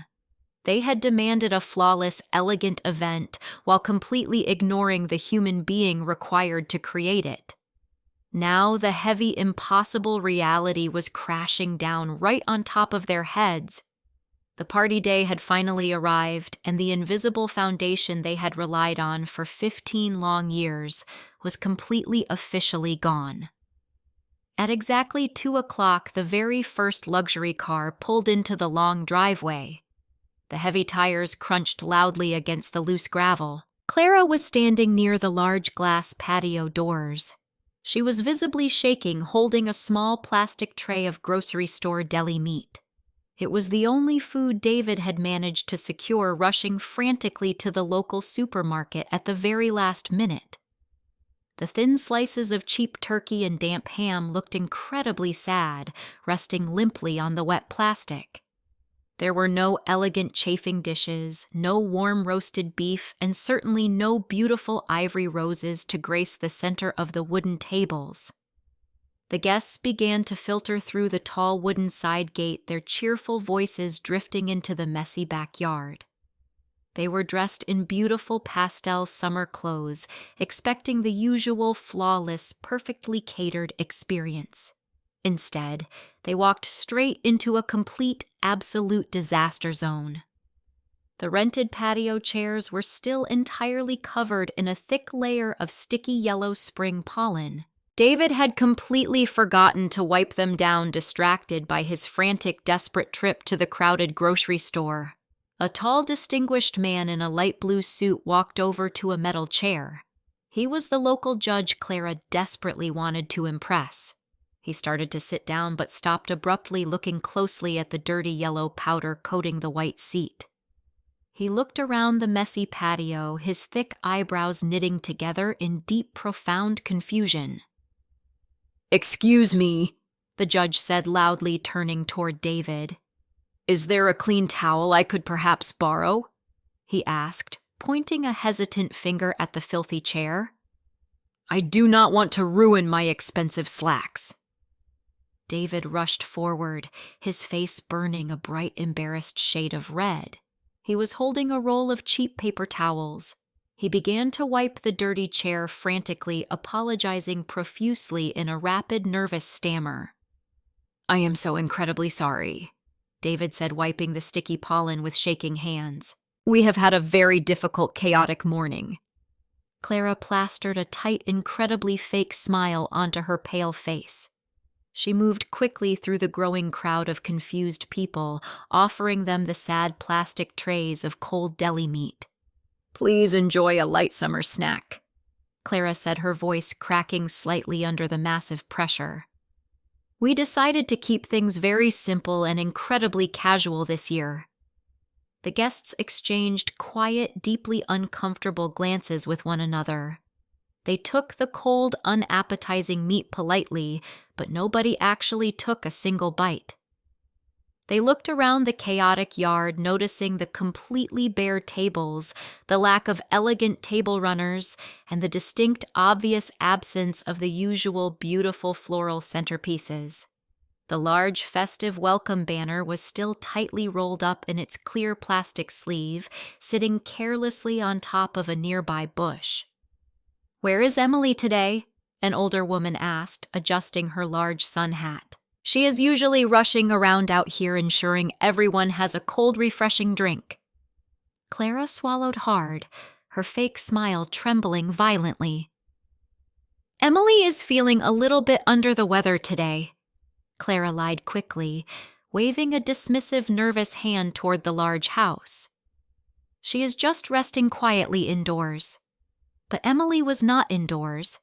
She had slowly, painfully hopped out through the sliding glass door a few quiet moments before the large crowd arrived. She was currently sitting in the far corner of the busy patio, resting on a sturdy wooden bench. Her swollen purple ankle was propped up openly on a soft green outdoor cushion. She was wearing a simple, comfortable summer dress, holding a cold glass of fresh lemonade. She watched the absolute beautiful chaos unfolding before her very eyes, feeling entirely detached from the burning embarrassment David and Clara were currently experiencing. A group of Clara's wealthy friends gathered near the empty, silent fountain. They were whispering quietly to one another, casting long, judgmental glances at the dirty patio furniture and the sad, cheap food. The beautiful, elegant event they had anticipated was entirely non-existent. There was no soft ambient music playing from the outdoor speakers because David had completely forgotten to set up the expensive sound system. The only sound was the loud, awkward hum of 50 confused people trying desperately to make polite, strained small talk in a terrible, disorganized environment. David practically ran back into the messy kitchen, desperately searching for clean glass cups to serve the warm, unchilled wine. He opened the empty cabinets, letting out a loud, frustrated groan. The clean glasses were still locked inside the broken dishwasher, covered in a cloudy, dull film from his terrible, incorrect cleaning attempt earlier that morning. He grabbed a stack of cheap red plastic cups from the dark pantry running back out to the crowded patio. He began pouring the expensive warm wine into the incredibly tacky red plastic cups, handing them awkwardly to the wealthy, confused guests. The local judge took the red cup, slowly staring at it with absolute, unhidden disdain. It was a complete, humiliating disaster playing out exactly as Emily knew it would. They had demanded the impossible magical results while entirely removing the quiet, invisible magic that made it all happen. The hot afternoon sun beat down heavily, baking the crowded, messy patio. The stifling heat only amplified the deep, profound awkwardness of the ruined garden party. David stood near the edge of the wooden deck, holding the remaining stack of cheap red plastic cups. Sweat poured down his red, angry face. His expensive white dress shirt was completely soaked through. He watched the local judge set his warm wine down on the dirty railing, refusing to take a single sip. A wealthy older woman approached David slowly. She was wearing a massive, expensive sun hat and holding a small, sad paper plate of cold turkey. "Excuse me, David," the woman said, her voice dripping with thin, polite judgment. "Do you happen to have a clean fork?" she asked, looking at the limp meat with absolute disgust. "I cannot seem to find any silverware on the bare tables." David froze completely. His wide, panicked eyes darted toward the empty, messy kitchen windows. He had completely forgotten to buy plastic silverware. The expensive silver forks were still sitting inside the broken dishwasher, completely covered in hard, crusty food. "I am so incredibly sorry," David stammered loudly, wiping his wet forehead with the back of his shaking hand. "We seem to have misplaced the catering boxes. Please, just give me one quick second," he pleaded desperately. He spun around quickly, his chest heaving with heavy, anxious breaths. He scanned the crowded, uncomfortable yard looking for his demanding mother-in-law. He needed Clara to run to the corner store immediately. Instead, his frantic gaze landed squarely on the far corner of the busy patio. He saw Emily. She was sitting completely still on the sturdy wooden bench. She looked entirely peaceful, resting her dark, swollen ankle on the bright green cushion. She was quietly sipping her cold, fresh lemonade. She was watching the absolute disaster unfold without lifting a single helpful finger. Something inside David completely snapped.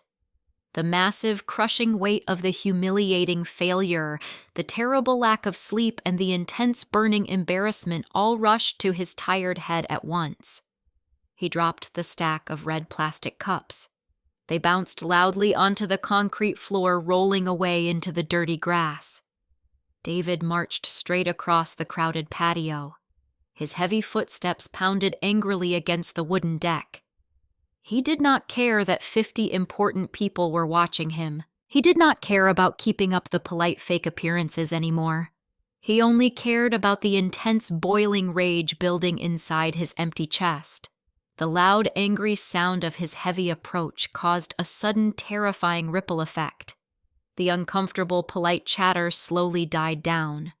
The wealthy guests turned their heads one by one, watching the incredibly tense, furious man stomping toward his quiet, injured wife.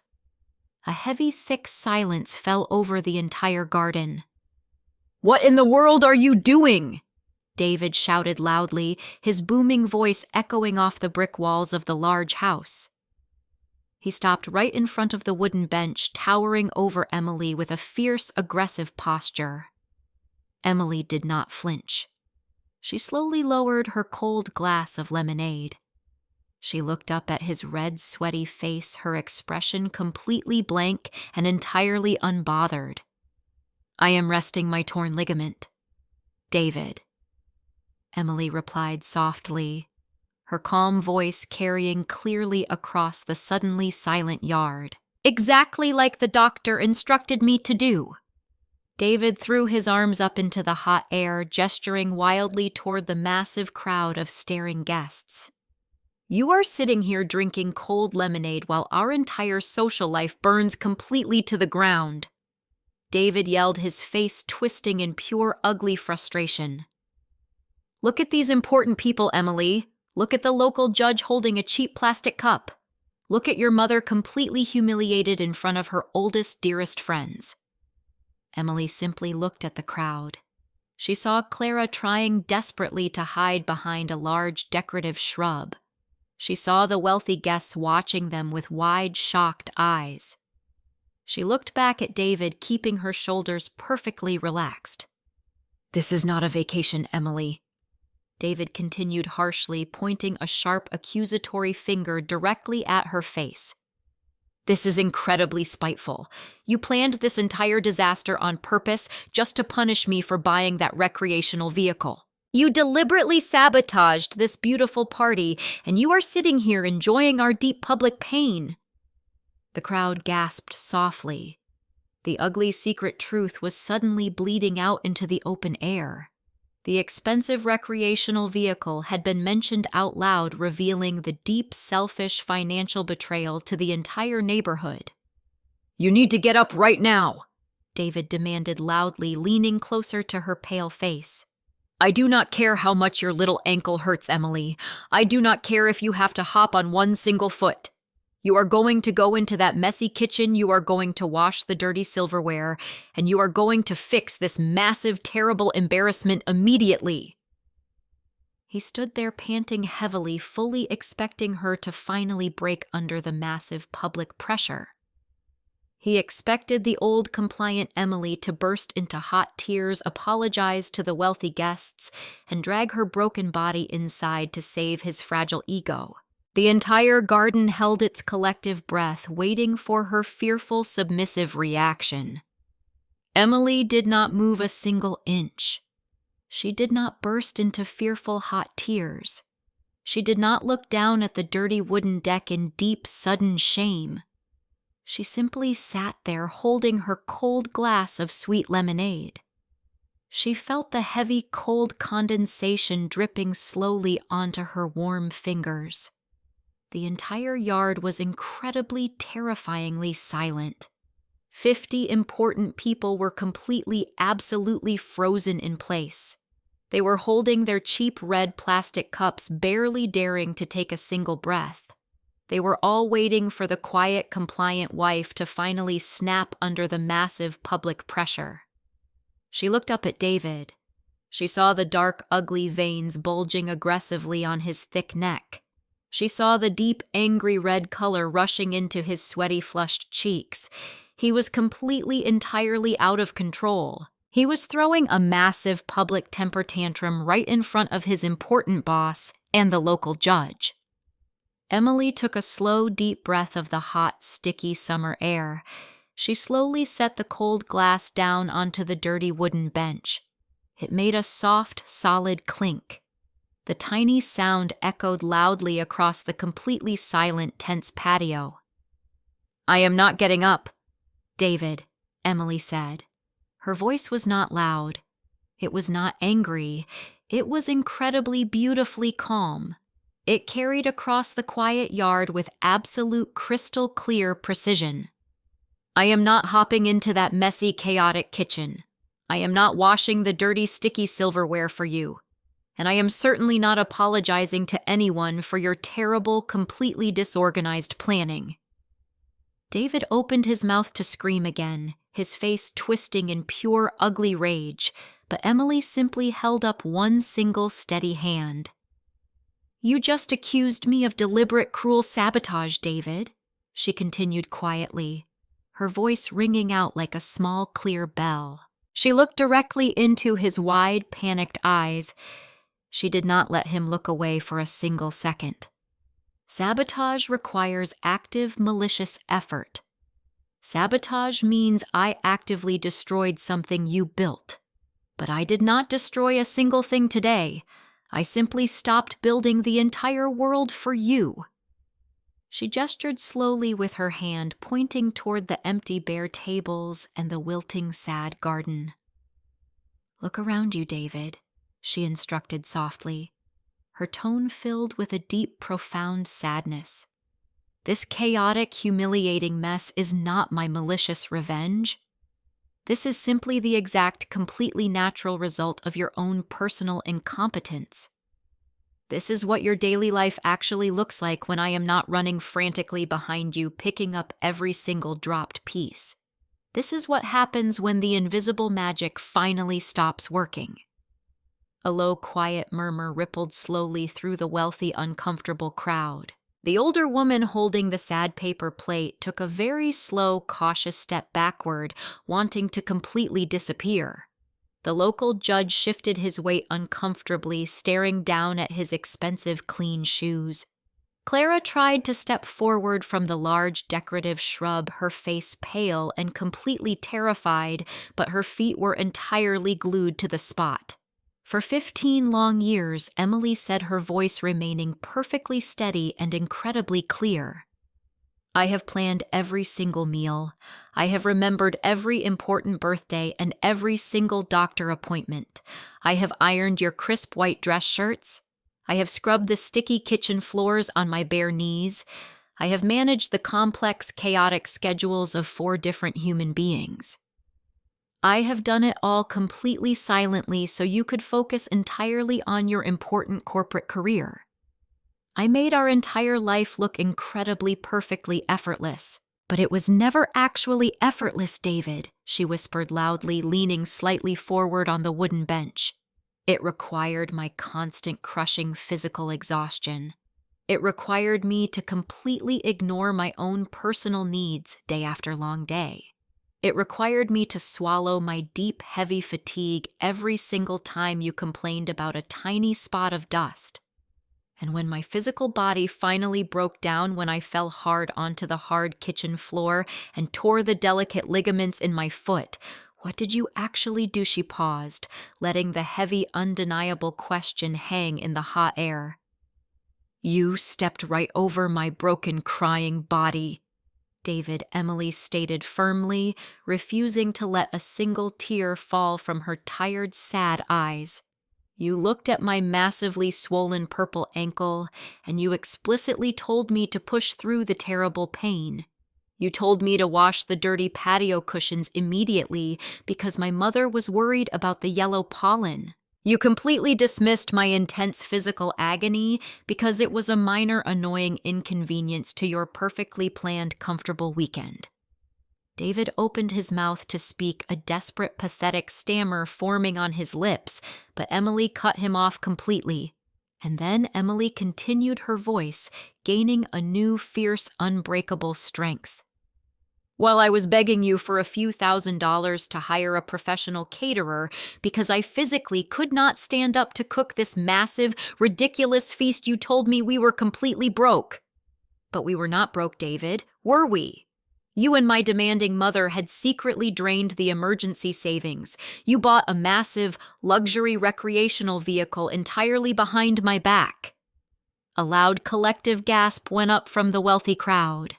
Clara buried her face in her manicured hands, letting out a small, pathetic whimper of pure social shame. The terrible secret truth was officially out exposing their deep, selfish financial betrayal to everyone they desperately wanted to impress. You stole my quiet, peaceful safety net to buy yourself a giant, shiny toy, Emily said, shaking her head slowly in deep, profound disbelief. And you still had the absolute terrifying audacity to stand there and demand that I cook a perfect, elegant meal for 50 important people on a completely broken foot.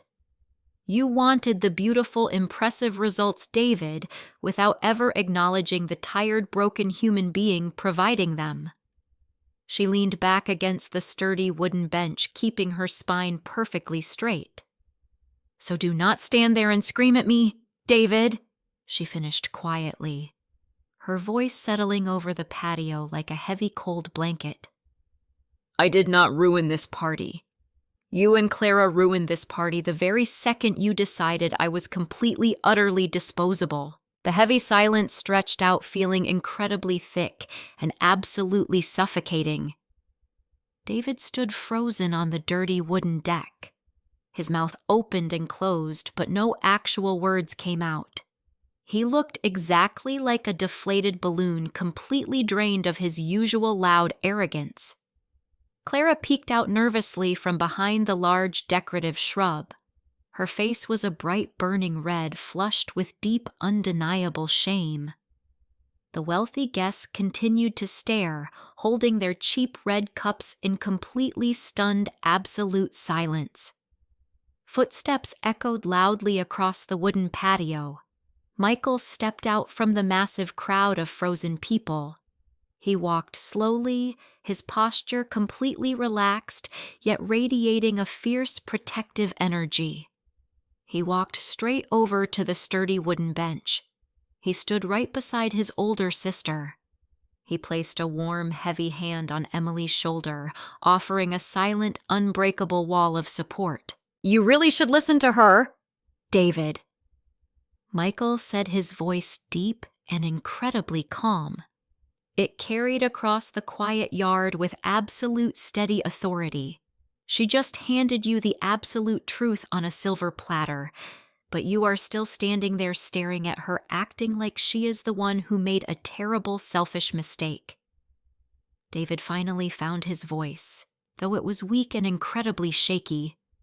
"This is none of your business, Michael," David stammered, pointing a trembling, sweaty finger at his younger brother. "This is a private marital conversation. We do not need your unwanted, unhelpful interference right now. It became completely public the very second you started screaming at her." Michael corrected smoothly, not raising his voice a single fraction. "You decided to throw a massive temper tantrum in front of 50 people, David. You dragged your dirty laundry right out into the bright sunshine. So do not try to hide behind closed doors now." Clara finally stepped completely out from behind the green shrub. "Michael, please," Clara begged, her voice trembling with intense rising panic. "The local judge is watching us right now. The entire neighborhood is watching us. You are making this humiliating situation so much worse. We just need to calm down and order some decent hot food." Michael turned his sharp, clear gaze toward his mother. He did not look terribly angry. He simply looked deeply, profoundly disappointed. "You are completely missing the entire point, Mom," Michael said, shaking his head slowly. "You are standing in the middle of a destroyed party, complaining loudly about your fragile social standing. Your daughter is sitting right here with a torn purple ligament. She is in terrible, constant pain. But you are only worried about the local judge and your fake, expensive reputation." He took a slow step forward, addressing both David and Clara directly. For 15 long years, Michael continued, his voice ringing with absolute bell-like clarity. "I have watched the two of you treat Emily like a convenient, invisible appliance. You plug her in, you demand perfect results, and you never, ever say thank you. You expect her to manage the loud kids, clean this massive house, and cater your ridiculous fancy parties. And the very second she cannot perform her unpaid duties, you treat her like a defective, broken machine." David crossed his arms defensively, trying desperately to regain a tiny shred of his lost corporate authority. "We provide a beautiful, safe life for her, Michael," David argued weakly, wiping sweat from his brow. "She lives in a massive, expensive house. She does not have to work a stressful corporate job downtown. She has it incredibly easy." Michael let out a short, sharp laugh of pure, unadulterated disbelief. "Easy," Michael repeated, gesturing widely around the chaotic, messy yard. "You actually think her life is easy, David? You lasted exactly 48 hours without her daily help. 48 hours, David.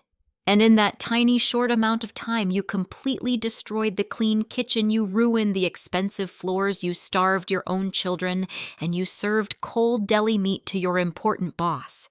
If her daily job is so incredibly easy, why did you fail so spectacularly?" David opened his mouth to argue, but he closed it quickly. He had absolutely no defense. The undeniable, embarrassing proof was sitting right there, rotting on the sad plastic food trays. "And then there is the massive financial elephant in the room," Michael said, his tone growing sharper and incredibly focused. "The recreational vehicle. Mom, you and David sneaked around completely behind Emily's back. You took her financial security, the safety money she carefully saved, and you blew it on a giant, useless road yacht. It was a solid investment in our family future," Clara cried out defensively, twisting her expensive pearl necklace with shaking fingers. "We wanted to take beautiful summer trips together. We wanted to make precious, happy memories out on the open road.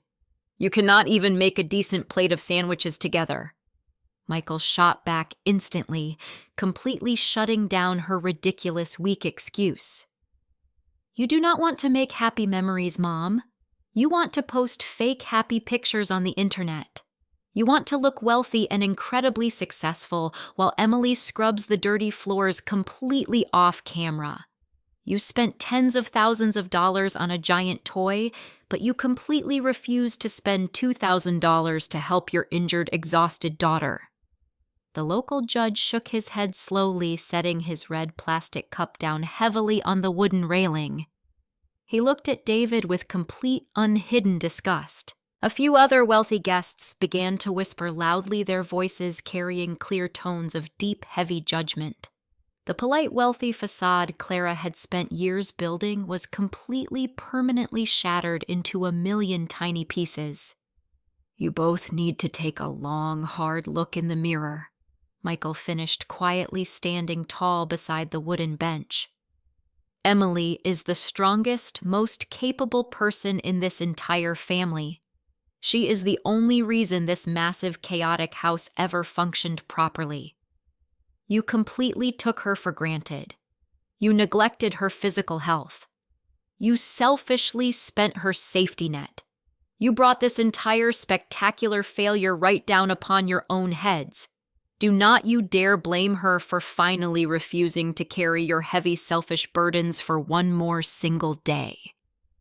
Michael crossed his arms, standing like a solid, protective wall next to his tired sister.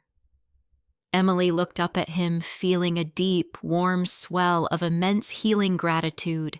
The terrifying, invisible burden was finally truly lifted. The ugly, hidden truth was out in the open air, and she was no longer fighting this lonely, silent battle entirely by herself. The local judge did not say another word. He simply turned around, walking slowly toward the large wooden gate. He did not look back at Clara. He did not thank David for the warm wine. His quiet, dignified exit was the final, undeniable nail in the heavy coffin. The rest of the wealthy crowd followed his lead almost immediately. A massive, sudden wave of extreme awkwardness washed over the busy patio. People began setting their cheap red cups down on the dirty tables. They abandoned their sad paper plates of cold meat. They gathered their expensive summer purses, whispering quiet, embarrassed excuses to one another. Clara rushed forward frantically, her expensive floral dress swishing around her shaking legs. "Please do not leave so early," Clara begged, her shrill voice echoing with deep, pathetic desperation. "We are going to order some hot food right now. The party is just getting started," she promised wildly, reaching out to touch an older woman on the arm. The older woman gently pulled her arm away, offering a tight, incredibly uncomfortable smile. "We really must be going." "Clara," the woman said quietly. "Thank you for the lovely afternoon," she added, though the polite words sounded incredibly hollow and entirely fake. Within 15 short minutes, the entire backyard was completely, utterly empty. The 50 important guests had fled the chaotic scene, leaving behind a massive trail of half-eaten food and sticky red cup. The grand, elegant garden party had collapsed into a complete, spectacular failure. The deep, heavy silence returned to the hot patio. It was no longer a tense, expectant silence. It was the heavy, crushing silence of absolute ruin. David stood completely still in the center of the wooden deck. His broad shoulders slumped forward heavily. He looked incredibly small and entirely defeated. He stared at the abandoned red cups, the sticky yellow pollen, and the sad wilting bushes. The massive, undeniable reality of his own incompetence was staring right back at him. He could not blame Emily for this terrible mess. He could not blame Michael for stating the obvious ugly truth. He had demanded the impossible, and he had failed spectacularly. Clara collapsed onto a dirty patio chair, completely ignoring the yellow pollen covering the white seat. She buried her face in her manicured hands, letting out a loud, pathetic sob. "My beautiful reputation is completely destroyed," Clara cried out, hot tears ruining her perfect makeup. "I can never show my face at the local country club again, David. Everyone knows about the expensive recreational vehicle now. They all think we are terrible, selfish people," David did not walk over to comfort his crying mother-in-law. He did not offer a single word of quiet reassurance. He simply stared at the empty yard, his mind reeling from the massive public humiliation. Emily sat on the sturdy wooden bench watching the pathetic, sad scene unfold. She did not feel a single ounce of cruel vindication. She simply felt incredibly deeply exhausted. The massive adrenaline rush was slowly fading away, leaving behind a heavy, familiar ache in her tired bones. She looked up at Michael. "I would like to go inside now, Michael," Emily said softly, reaching her hand out toward him. "I am very tired, and my ankle is throbbing terribly." Michael nodded slowly, a look of deep, gentle understanding passing over his face. He reached down carefully, helping her stand up on her one good leg. He wrapped a strong, supportive arm around her waist, taking the heavy weight off her injured foot. They turned around slowly, walking together toward the sliding glass door. They passed right by David. He did not look up. He did not reach out to help his injured wife.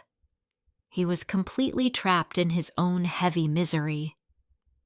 Emily stepped inside the cool, air-conditioned house, leaving the hot, ruined patio far behind her. Michael guided her gently into the dim living room. He helped her sit down on the soft, comfortable sofa, carefully arranging the white pillows under her swollen ankle. He went into the messy kitchen, returning quickly with a fresh glass of cold water and a new freezing ice pack. He placed the heavy ice pack gently over her hot, purple skin. "You did incredibly well today, Emily," Michael said quietly, sitting down in the large armchair. "You finally stood up for yourself. You forced them to look right at the ugly, hard truth." Emily leaned her tired head back against the soft cushions, closing her heavy eyes. "I did not want it to end this way, Michael," she whispered softly, a single tear slipping slowly down her pale cheek. "I never wanted a massive public fight. I just wanted them to see me. I just wanted them to care that I was hurt." "I know," Michael replied gently, his voice full of deep, profound sympathy. "But sometimes people refuse to see the quiet, heavy truth until you drop it directly onto their expensive shoes." They had to feel the massive, uncomfortable friction, Emily. It was the only way to finally break the terrible, selfish cycle. Emily took a slow, deep breath, feeling the cold, numbing relief of the fresh ice pack. Outside the large windows, she could still hear Clara crying loudly and David muttering angry, defeated curses. The grand, impossible system was completely broken. The heavy, invisible burden was finally resting exactly where it belonged. The long, exhausting battle was officially over, and the quiet, difficult process of picking up the shattered pieces was just about to begin. The sun finally set behind the tall trees, plunging the quiet neighborhood into deep darkness. The heavy, oppressive heat of the disastrous afternoon slowly faded away. It was replaced by a cool, calm evening breeze. Michael stayed for another quiet hour. He ordered a hot pizza for the hungry children. He sat with them at the messy kitchen table, ensuring they finally ate a decent warm meal. Emily stayed on the comfortable sofa, listening to the soft, comforting murmur of her brother speaking to her kids. Once the children were fed, Michael helped them get ready for bed. He guided them gently up the wooden stairs. He tucked them into their warm beds, completely shielding them from the heavy, lingering tension of the adult world. He came back down the quiet stairs, walking softly into the dim living room. He looked at Emily, his face reflecting a deep, quiet exhaustion. "I am going to head home now, Emily," Michael said, his voice a low, comforting whisper. "The kids are fast asleep and the front door is securely locked. Do you need anything else before I leave for the night?" he asked gently. Emily shook her head slowly, offering him a small, incredibly tired smile. "I am perfectly fine right now, Michael," she replied quietly. "Thank you for feeding the kids and for standing by me today. I really do not know what I would have done without you." Michael leaned down, kissing her softly on the forehead. "You are incredibly strong, Emily," he said, looking deeply into her tired eyes. "Just remember that when he finally decides to come inside." He turned around, walking quietly toward the front door. He slipped out into the dark night, closing the heavy door softly behind him. The loud final click of the brass lock echoed through the completely silent house. Emily was officially alone again. The massive, chaotic house was incredibly still. It was not a peaceful, relaxing stillness. It was a heavy, pregnant silence, thick with unspoken words and unresolved anger. She looked toward the sliding glass patio doors. The heavy curtain was pulled back slightly. She could see the dark, messy yard outside. The red plastic cups were still scattered across the dirty wooden deck, looking like tiny, sad monuments to the massive failure. Clara had left hours ago. She had called a private taxi, refusing to ride in the same car as David. She had practically run down the long driveway, hiding her tear-stained face behind a large pair of dark sunglasses. She had completely abandoned the sinking ship, retreating back to her own quiet house to lick her massive social wounds. David, however, was still outside. He was sitting entirely alone on the dirty patio, completely swallowed by the dark, quiet night. He had not moved from the sturdy wooden chair in over 2 hours. He was just sitting there, staring blankly at the empty, bare tables.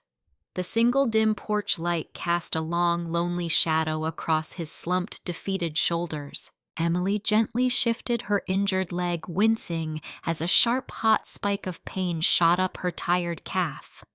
The freezing ice pack had completely melted, leaving a damp, warm spot on the soft green cushion. She needed fresh ice, and she desperately wanted a quiet, warm shower, but she did not want to call out for David. She did not want to break the heavy, fragile silence. She reached down, gripping the edge of the heavy wooden coffee table. She pulled herself up very slowly, testing her balance on her one good foot. She took a deep, steadying breath. She began to hop slowly toward the dark kitchen. Every single movement was incredibly slow and completely deliberate. The quiet house magnified every tiny sound she made. She reached the marble kitchen island, leaning heavily against the cool, smooth stone. She looked around the dark room, letting her tired eyes adjust to the deep shadows. The kitchen was still a massive, terrifying disaster. The cloudy, streaked floors were sticky under her bare foot. The mountain of wet, dirty dishes still sat precariously on the counters. The torn plastic garbage bag was gone, but the lingering sour smell remained. She opened the heavy freezer door, reaching inside for a new frozen gel pack. The sudden bright light from the open freezer illuminated the messy kitchen, highlighting the absolute, undeniable chaos. She closed the heavy door quickly, plunging the room back into quiet darkness. She wrapped the cold gel pack in a clean dish towel. Suddenly, the sliding glass door rattled loudly on its metal tracks. Emily froze completely, holding the cold towel tightly against her chest. The heavy glass door slid open, letting in a sudden gust of warm night air. David stepped slowly into the dark kitchen. He stopped right inside the doorway, letting the heavy glass door slide shut behind him. He did not turn on the bright overhead lights. He just stood there in the deep shadows, breathing heavily. He looked incredibly disheveled and completely broken.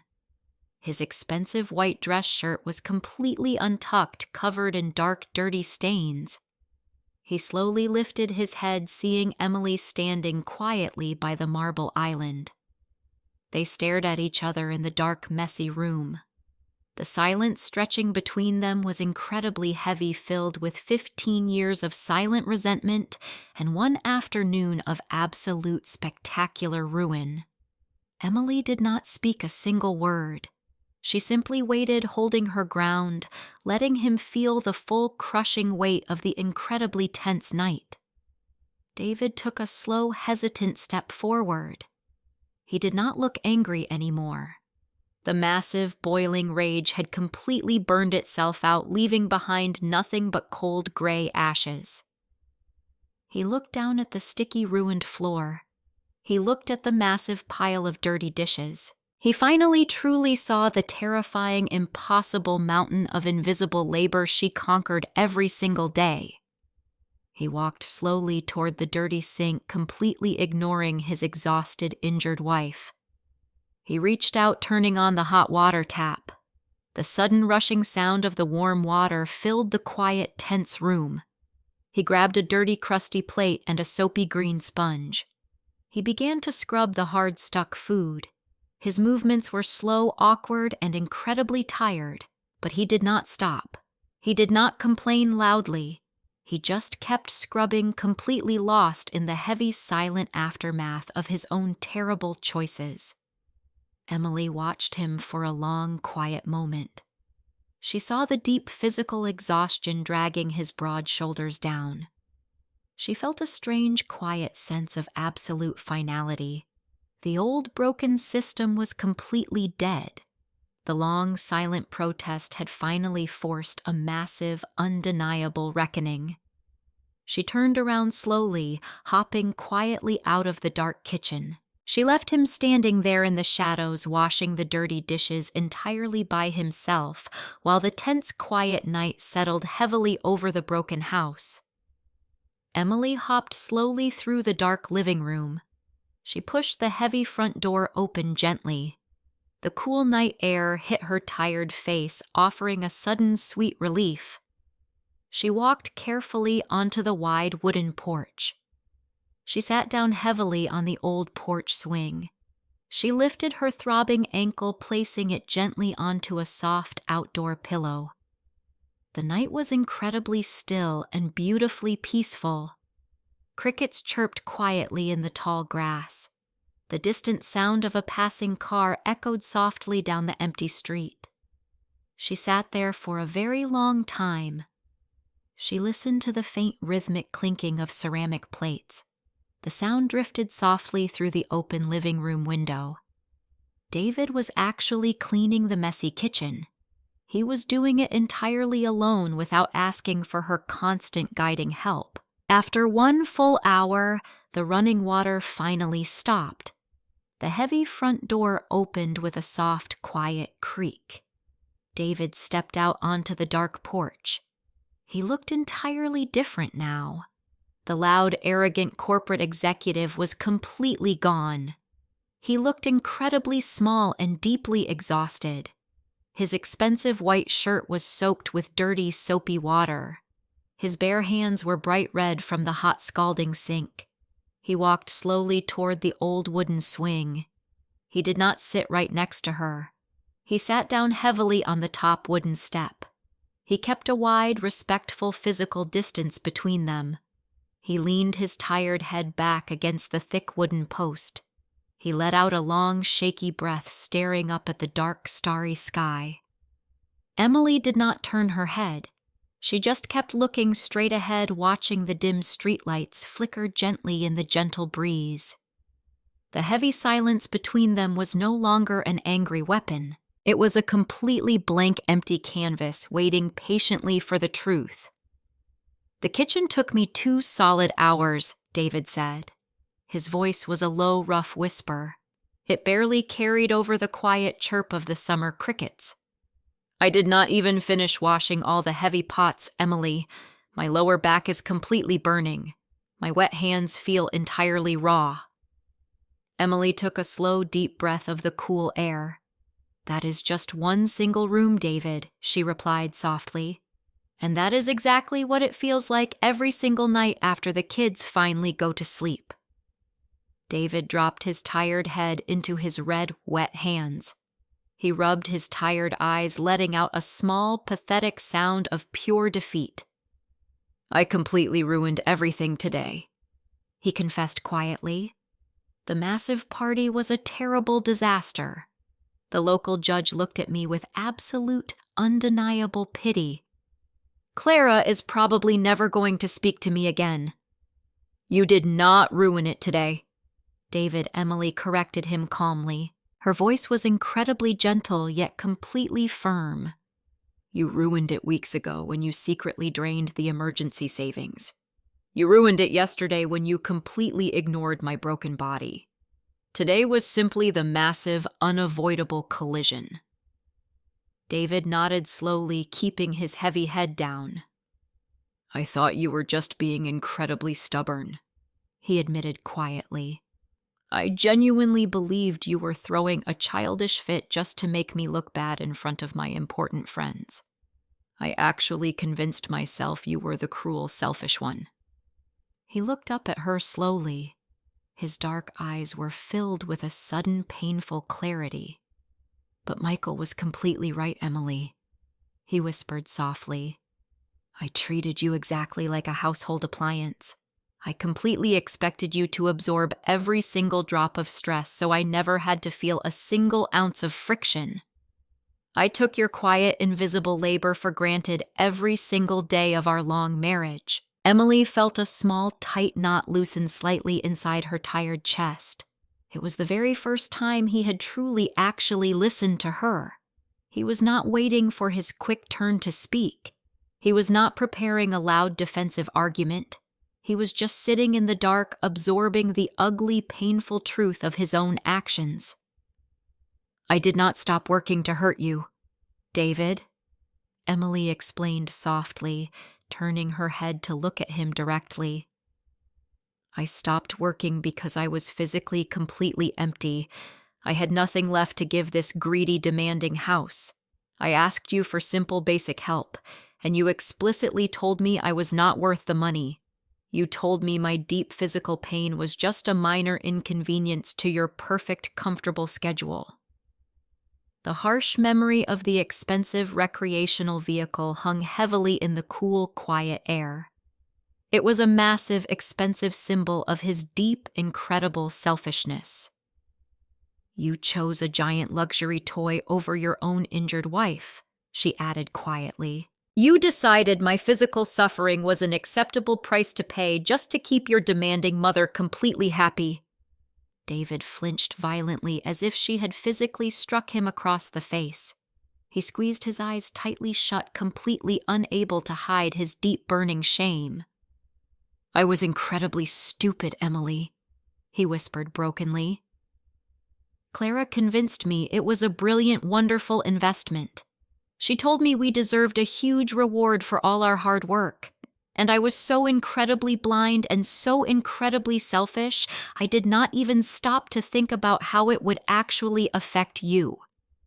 Emily simply nodded slowly, accepting the quiet, pathetic confession. She did not rush to offer sudden, warm forgiveness.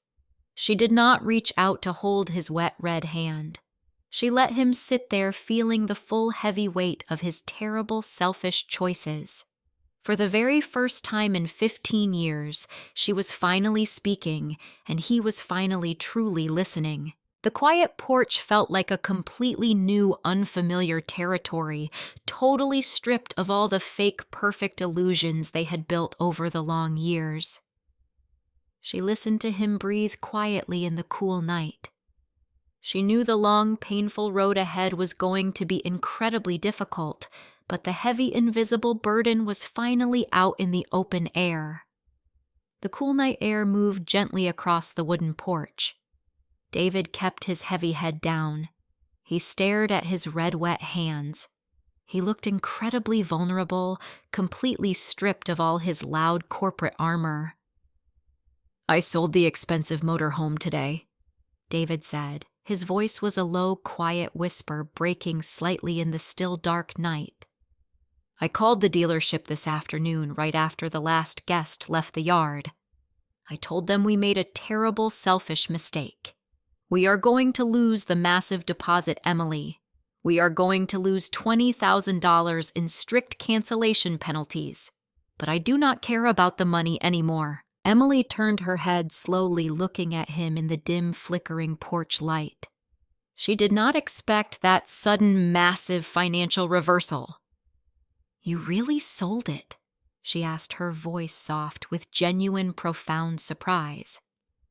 "Yes," David replied quietly, finally lifting his tired eyes to meet hers. "I sold it immediately because I cannot look at it. I cannot look at that giant, shiny machine, knowing it cost you your physical health and your emotional sanity. It is a massive metal monument to my own disgusting ego.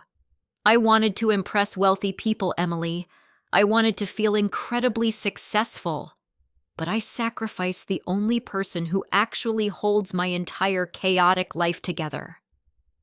He shifted his weight carefully on the hard wooden step. He leaned forward, resting his elbows heavily on his knees. "I am so incredibly sorry, Emily," he whispered softly, a single tear slipping down his pale cheek. "I am deeply sorry for stepping right over you in the messy kitchen. I am sorry for yelling at you when you were in deep, terrible physical pain. I am sorry for letting my demanding mother treat you like a hired servant right inside your own beautiful home." Emily listened to his quiet, broken words. They were the exact, specific words she had waited 15 long years to hear. They did not magically erase the massive, exhausting decade of invisible labor. They did not instantly heal her swollen purple ankle, but they finally built a tiny, fragile bridge spanning across the massive, silent canyon between them. "I do not want your expensive money, David," Emily said slowly, gently adjusting the cold ice pack on her leg. "I do not want grand romantic gestures. I just want a true, equal partner. I want a husband who actually sees the empty milk carton and buys a new one without needing a detailed written grocery list. I want a father who knows exactly where his children keep their clean soccer jerseys. I want a man who sees his wife fall down and immediately drops absolutely everything to help her up." David nodded his head slowly, hot tears welling up in his dark, tired eyes. "I have been completely, terribly blind," he admitted quietly, wiping his wet face with the back of his hand. "I walked through this huge house with my eyes wide closed. I let you carry the heavy, crushing mental load because I was too incredibly lazy to carry my own fair share. I let you manage my chaotic schedules, my dry cleaning, and my difficult family. I built my entire successful career on the broken, exhausted back of your invisible daily labor." He reached out slowly, incredibly carefully. He did not grab her hand forcefully. He gently rested his wet red fingers on the wooden edge of the porch swing right next to her knee. "I do not know how to fix this terrible mess overnight, Emily," he confessed softly, his voice full of quiet, desperate honesty. "I do not know how to magically become the perfect, observant partner you truly deserve. I have 15 years of terrible, selfish habits to completely unlearn. You can start by learning how to run the complex washing machine," Emily suggested quietly, a tiny, faint hint of warmth returning to her tired voice. "You can start by making the children a healthy, warm breakfast tomorrow morning." "I will," David promised, instantly nodding his head with eager, desperate sincerity. "I will learn how to do the heavy laundry. I will learn how to cook a decent, healthy meal. I will call the professional cleaning service tomorrow morning and hire them for a deep, thorough scrubbing of the entire house. I will take on the heavy daily chores, Emily. I want you to rest your injured foot completely guilt-free until you are fully, completely healed." David looked down at his wet shoes, taking a deep, steadying breath. "I am also going to set a very firm boundary with my mother," he added quietly, his voice growing significantly stronger with deep protective resolve. "I allowed Clara to dictate our daily lives for far too long. I allowed her to treat you like a simple event planner instead of a beloved daughter. That completely ends today, Emily. If she wants a massive fancy party in the future, she can host it in her own expensive house, and she can hire her own professional staff." Emily felt a deep, genuine wave of pure relief wash over her exhausted body. Clara had been a massive, heavy thorn in their marriage from the very first day. Hearing David finally truly recognize his mother's toxic, demanding behavior was incredibly, deeply validating. "Thank you, David," she said simply, keeping her voice completely calm and clear. "That is exactly what I need to hear right now." He nodded his head slowly, deeply, understanding the immense heavy weight of his new spoken promises. "I will prove it to you, Emily," he said firmly, looking directly into her tired eyes. "I will show you with my daily consistent actions that I am a completely changed man." He stood up slowly, his tired joints popping loudly in the quiet night. He walked up the wooden steps, moving incredibly carefully around her injured leg. "I am going to go